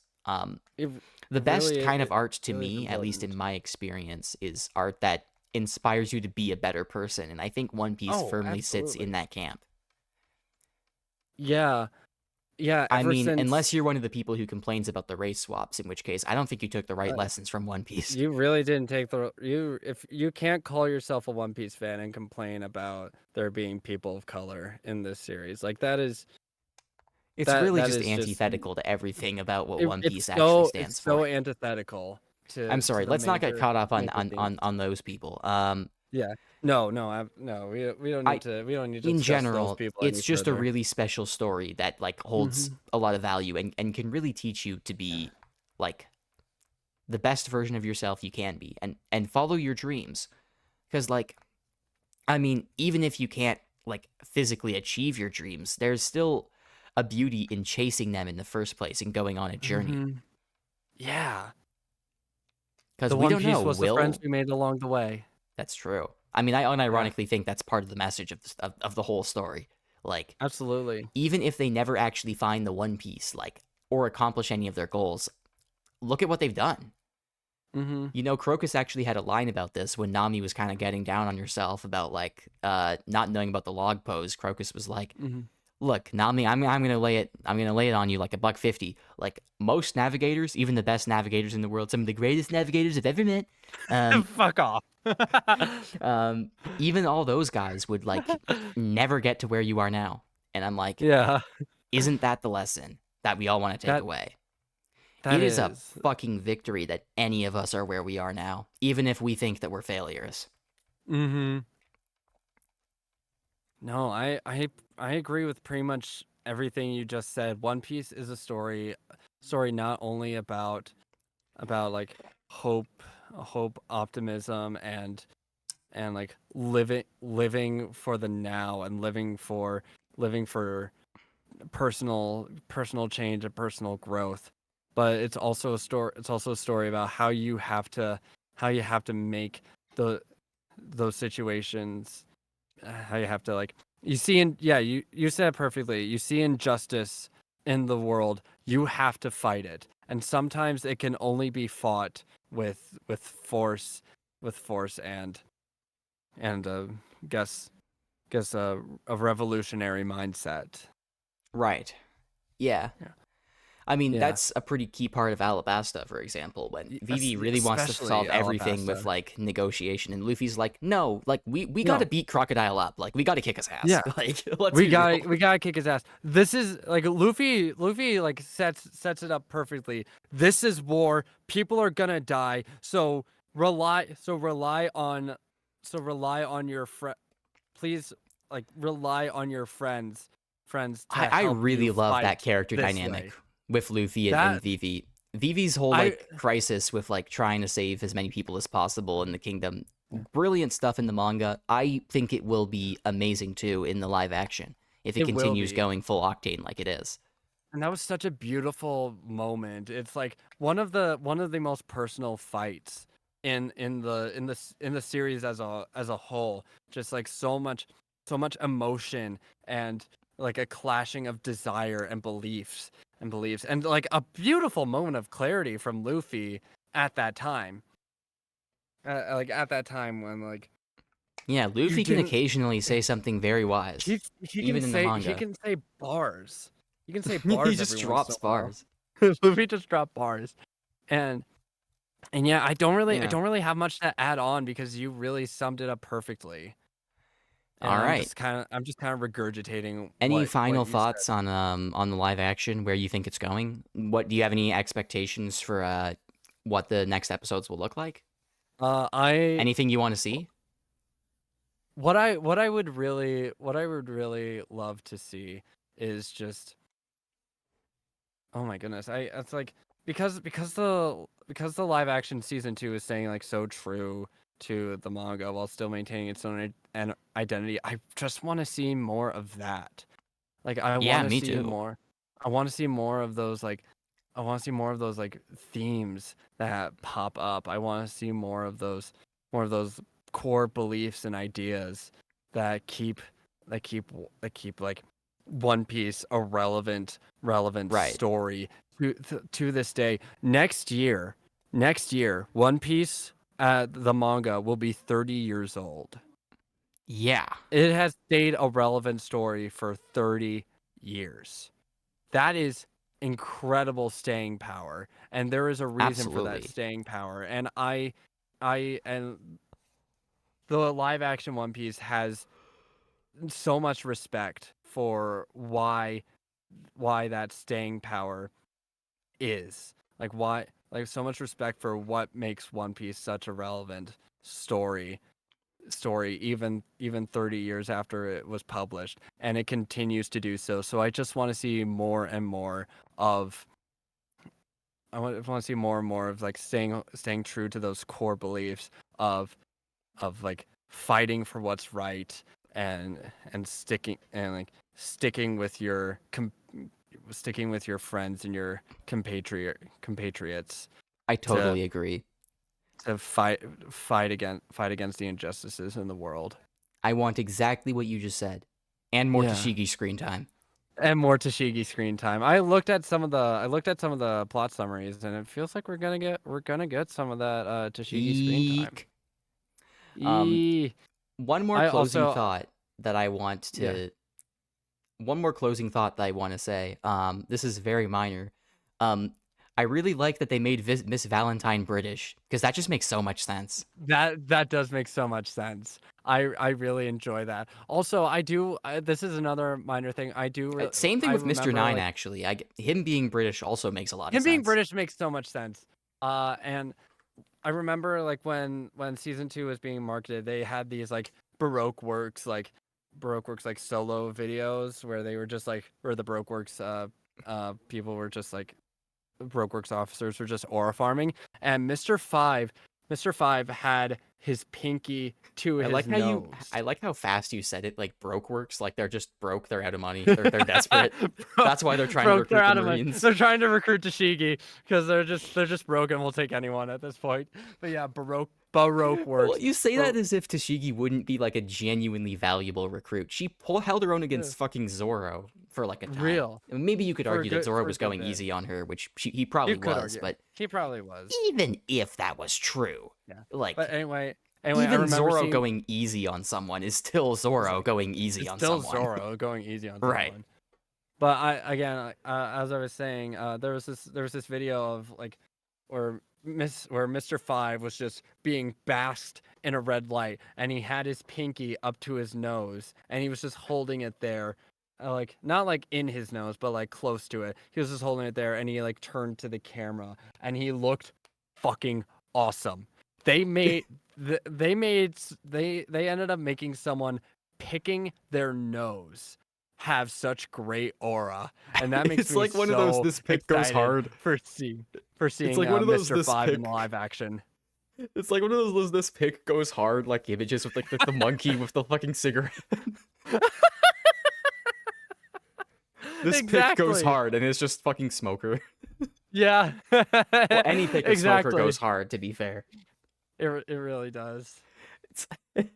I wonder how. I wonder what sort of like opportunity we're gonna get for memes like that when we introduce fucking Nasira and Shujo from like Jaya, you know, the ape guys. Oh my gosh. Yes. Oh my gosh. Though they gotta do some thought of that. Top tier aura farming. I never thought of those two being adapted in a live action. Oh my gosh. Well, that's going to happen probably by season 4. It's gonna happen. Oh, season 4 definitely. Yeah, because I feel like season 3 is going to be wholly Alabasta, which is going to be fire, by the way. Yeah, I feel like season 3 might be like pretty much all Alabasta with a little bit of Jaya at the end. Because I feel like you can't really have 8-hour-long episodes of Alabasta, despite how long of an arc it is. You can't if you don't add in more stuff, which I think they are going to do. True. And I actually hope they do in terms of fleshing out some other characters like the Rebels, Koza, blah, blah, blah, blah, blah, you know?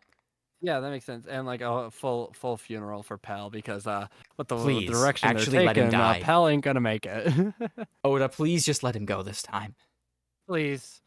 I think you can keep Igaram alive, though, since he does have like a significant presence once he comes back. Yeah, no. Also, he has a reasonable means to stay alive because it was Nico Robin who like went after his ship and could have easily faked it because she had her own goals. Yeah, absolutely. And I feel like Igaram staying alive makes more sense than him. Yeah, you can keep Igaram. You can keep Igaram. Hell no, Hell no, just kill him. Hell no. And hell no. Here's the thing. Igaram like surviving makes sense. Igaram surviving makes sense. Pell surviving makes no goddamn sense. Shrugged off a nuclear bomb. Yeah, he's just that good. Just like, he's just like, he just lands in the desert. My convenient nuclear bomb deflecting oil. You know what? You say all these funny things, but nothing will top Zeph gave up 1, 2, 3 movies. Nothing will top Zeb gave up 1, 2, 3 movies. A devastating loss. That was his greatest sacrifice. It wasn't the leg. It wasn't diving into the ship. None of those things. It was the piracy website.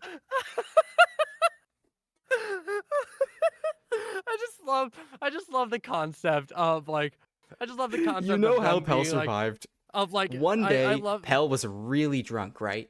yeah. Went to this bar, met Alvida, and they made out a bit. And like, I guess the saliva transfer counted as Alvida's devil fruit, just also going to Pell. I guess if that's So the how nuclear it works. blast just slipped off of him. Because that's how the slip fruit works now. Okay, hold on. I was gonna make a joke about like Can people have more than one devil fruit ability? If wait, what? Can people have more than one devil fruit ability though? Because Pell already has one. There is lore. There is actually lore about that. Like yeah, if you try to eat a devil fruit while you already have devil fruit powers, you will literally explode. Oh. Yeah. Well, I hope Pell enjoys that makeout session while it lasts, because there's going to be nothing after that. Literally. Although technically, I think it would take out both of them, because like Alvida would also be getting like Pell's devil fruit. Pell's devil fruit. Yeah. Wow. This is such a funny fucking idea. Shoving tongues down each other's throats. Well, talk about an explosive relationship. Talk about it. Talk about explosive chemistry. Am I right? New rare born from a fucking stupid joke. I want to see the AO3 writers working overtime on this one. Overtime. Thank you. Overtime. Thank you. I was going. Hold on. Before we wrap up, I want to say one more thing that I found really cool because I thought about it. I was going to make a joke about like the idea of like teleprompter snails becoming so advanced that they end up becoming like essentially computers in the One Piece world. Then that just reminded me, there was this really beautiful moment when Garp was telling Smoker about Baroque works, and there was a teleprompter projector. There was a projector snail. Oh yeah, there was a projector snail that was like, that was cool. Old, and like that was like from like the 1920s, and like the photos and the images were like perfectly 1920s style technology, and you could see Garp like physically clicking through them on some kind of remote, and that was such a beautiful thing, especially like where we are now in the series, like how far snail technology has advanced. Like seeing that's like rudimentary 1920s, 1930s ass photography and projector technology is mind-bogglingly like impressive attention to detail. Like everyone gangsta until Captain Gates Billy invents Marine Soft.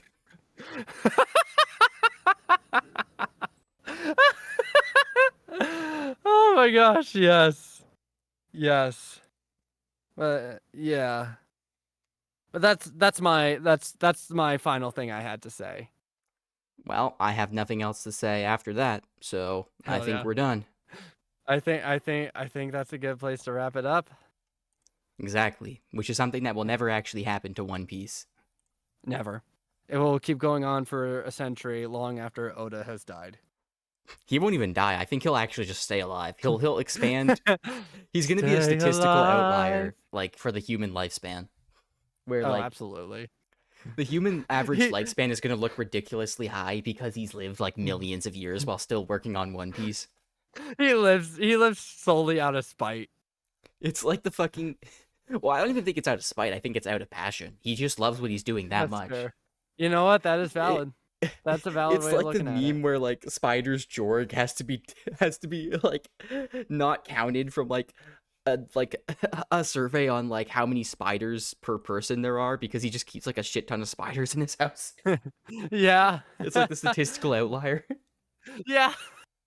like like the average person eats eight spiders a day. You look up oldest Like people to ever live, and on the number two, Jean Calment from France, yeah. 122 years old. And then top, Eiichiro Oda, fucking infinity. We don't even know how old he is at this point. It's a pretty drastic jump. It's a pretty big leap. Infinity. Well, one small step for Oda, one giant leap for mankind. One small step for Oda, one giant leap for One Piece. Many great people have said this. Your Honor, I'll drink to that. Oh, I do have one more thing to say. Yes, please. My friend Lobato and I agreed. Also, you might also know him from the Hunger Games. Probably. He's also a One Piece fan. We agreed that the fucking court scene, the mock court scene with Buggy, in episode 1, we basically agreed that cemented a previously held opinion that both of us had, that Buggy in One Piece live action is the closest we have to a comic accurate live action Joker in a long time. And I stand by this. Oh my gosh, you're so right. He is basically just Joker, except in name and in not being in Gotham. Yeah. Oh my gosh, that is like everything he seems to was so funny. Everything he does just seems like a bit that Joker would do to like fuck with Batman. It really does. And oh my goodness, like him sitting on the chair after flipping Luffy off with his severed hand and stealing his hat. Right. Like that's such Joker energy. Jeff Ward is so good in the role. It's kind of insane. Like it's kind of scary. I feel like his dialogue work. It makes his dialogue work so much fucking better because if it was like a less talented actor or like a bad actor, God-fearing, if it wasn't a good actor like Jeff Ward, like all that dialogue could come across really like stale and old and like annoying. It really does. But Jeff Ward sells it so fucking well. Like really everything hits. And I fear that I'm in a spot where if I meet Jeff Ward, I will only think of Buggy. I will only see and hear Buggy. Yeah, no, me too, maybe.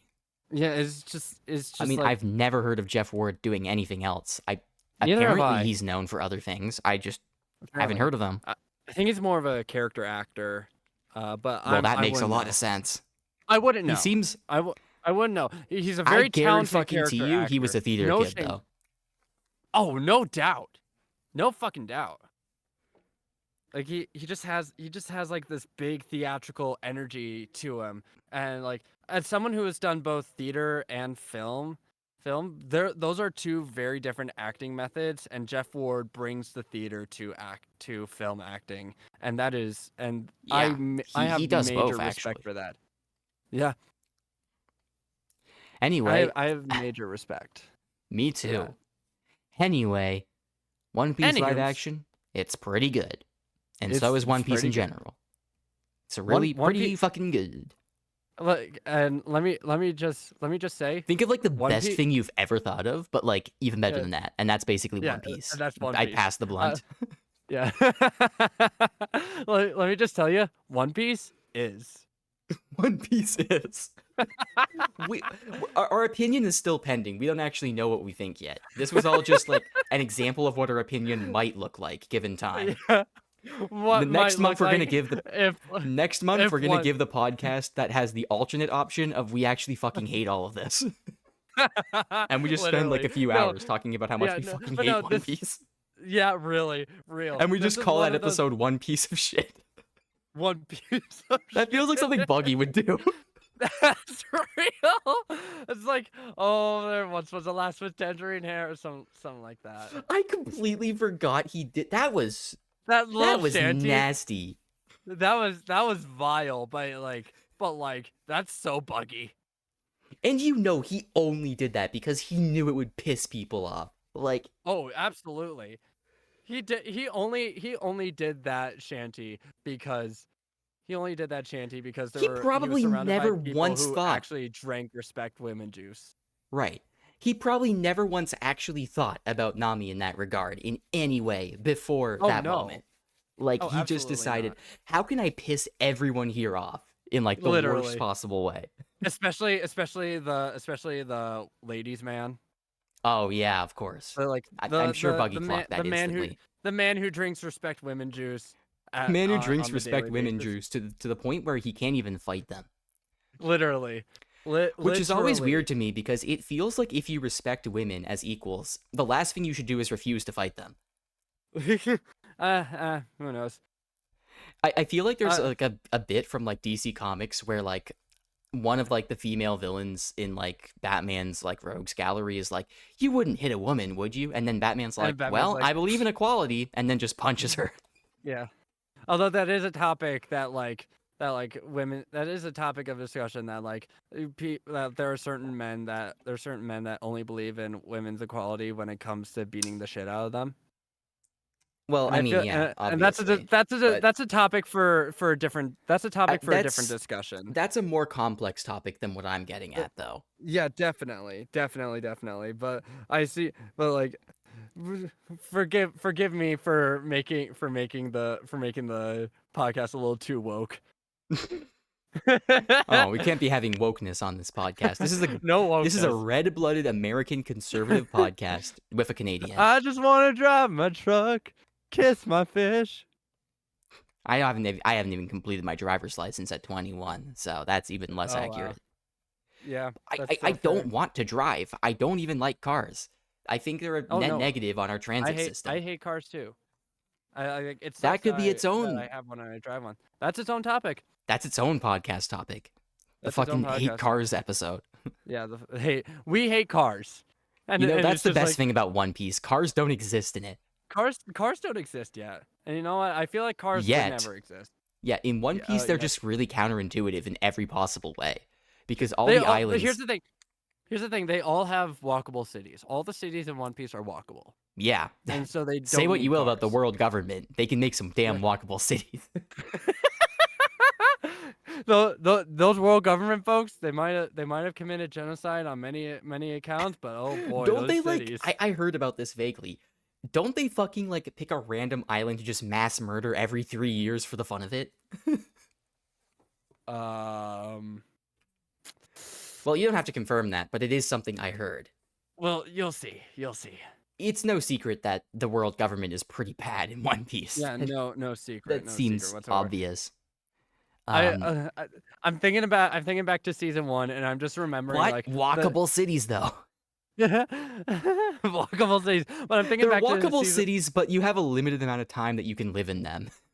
Oh yeah, no, but there's like, there was this beautiful bit from season 1 that I still remember fondly, where like it's like right after Sanji joins the crew, and Right. Usopp like gives him Buggy's severed head, and he's like, why do I have to deal with him? And Usopp's like, new guy deals with the head, and then like later on in either the episode or the next episode or next like later in the episode or the next episode, like Sanji literally like shuts up Buggy by like placing an apple in his like shoving an apple in his mouth, and Sanji proudly exclaims, new guy deals with the head. That's And great. that's such a beautiful moment that I just remembered after all this Buggy talk. Anyway, One Piece is Await our next hate podcast. And then after that, we will decide what we actually believe in a third podcast. It's all about the suspense. We'll keep you. We'll hold you by the scruff. It's like a choose your own adventure story where like you have to pick between like. Literally, no. I would love a One Piece choose your own adventure. I want to play a One absolutely. Piece D&D game. I want to play a One Piece tabletop Fuck yeah. RPG. You Can know we what? make that happen? I want to get into TTRPG. I know there's a TikTok. There's a TikTok series If that you're that okay with goes. doing it online, then I can't. Then I would like to because I would love I that. want to get into TTRPG too. Yeah. That's a No, discussion to be had off camera, but well, there's I a guess we're not using there's cameras, but you know what I mean. Off there's record. some there's someone on TikTok. Yeah.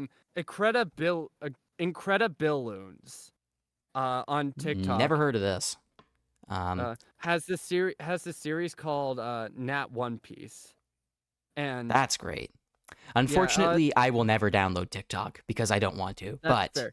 That is so valid. But he had this But series that called sounds great. Nat One Piece, and it's essentially it hasn't updated in years, which it hasn't updated in a few years, which I'm kind of upset about because I really want this to continue. He stopped after after the Luffy help me moment, and I feel like there's so much like potential for comedy and to let that series continue on, but let's see. Yeah, he Yeah. hasn't posted anything. If there His was most a recent post was if like there was a One Piece New campaign, Year's. if there was a One Piece campaign for like D&D, I would definitely prefer to come up with OCs instead of like just use characters from the show. Just like Yeah. Oh, definitely. Absolutely. I would love to make my own characters in the One Piece universe. That'd be great. shit. I mean, even before we set up a campaign, we can just workshop that anyway. Like I would love that. That'd be so cool. it would.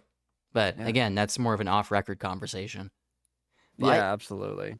you know, if we ever decide to pull a Critical Role and just like fucking stream That or would like be sick record though. like our And like it's One not a Piece new D&D thing. campaign. Yeah, that's not a new thing, like One Piece themed D&D campaign, but like No, still. it's not. That'd be sick. That'd It be doesn't have so to be much new to be fun. fun though. Exactly. Curse of Othgar. No, cut that. Anyway, Anywho. I will see you all next time. Thank you very much, Emily, Bye. for being here, for showing up. Thank you, Noah, for This having is me. actually, I think this is the second longest podcast episode. Really? Second only to the Halloween special I did with Kevin. You know what? That's so valid. We just got very passionate about One Piece, and like according to my solo recording, we've been going for 3.5 hours. That's right. Same with me. Yeah. Oh my gosh, that's crazy. Well, Anyway, thanks for coming on, and thanks everyone for watching. Noah. Oh, of course, anytime. Thank you all for listening. Remember what was stated at the beginning. You can find Emily at her various social media links and accounts. I will have those in the description, available for you to check out. Yippee! All right. Thanks everyone for watching, and see you later.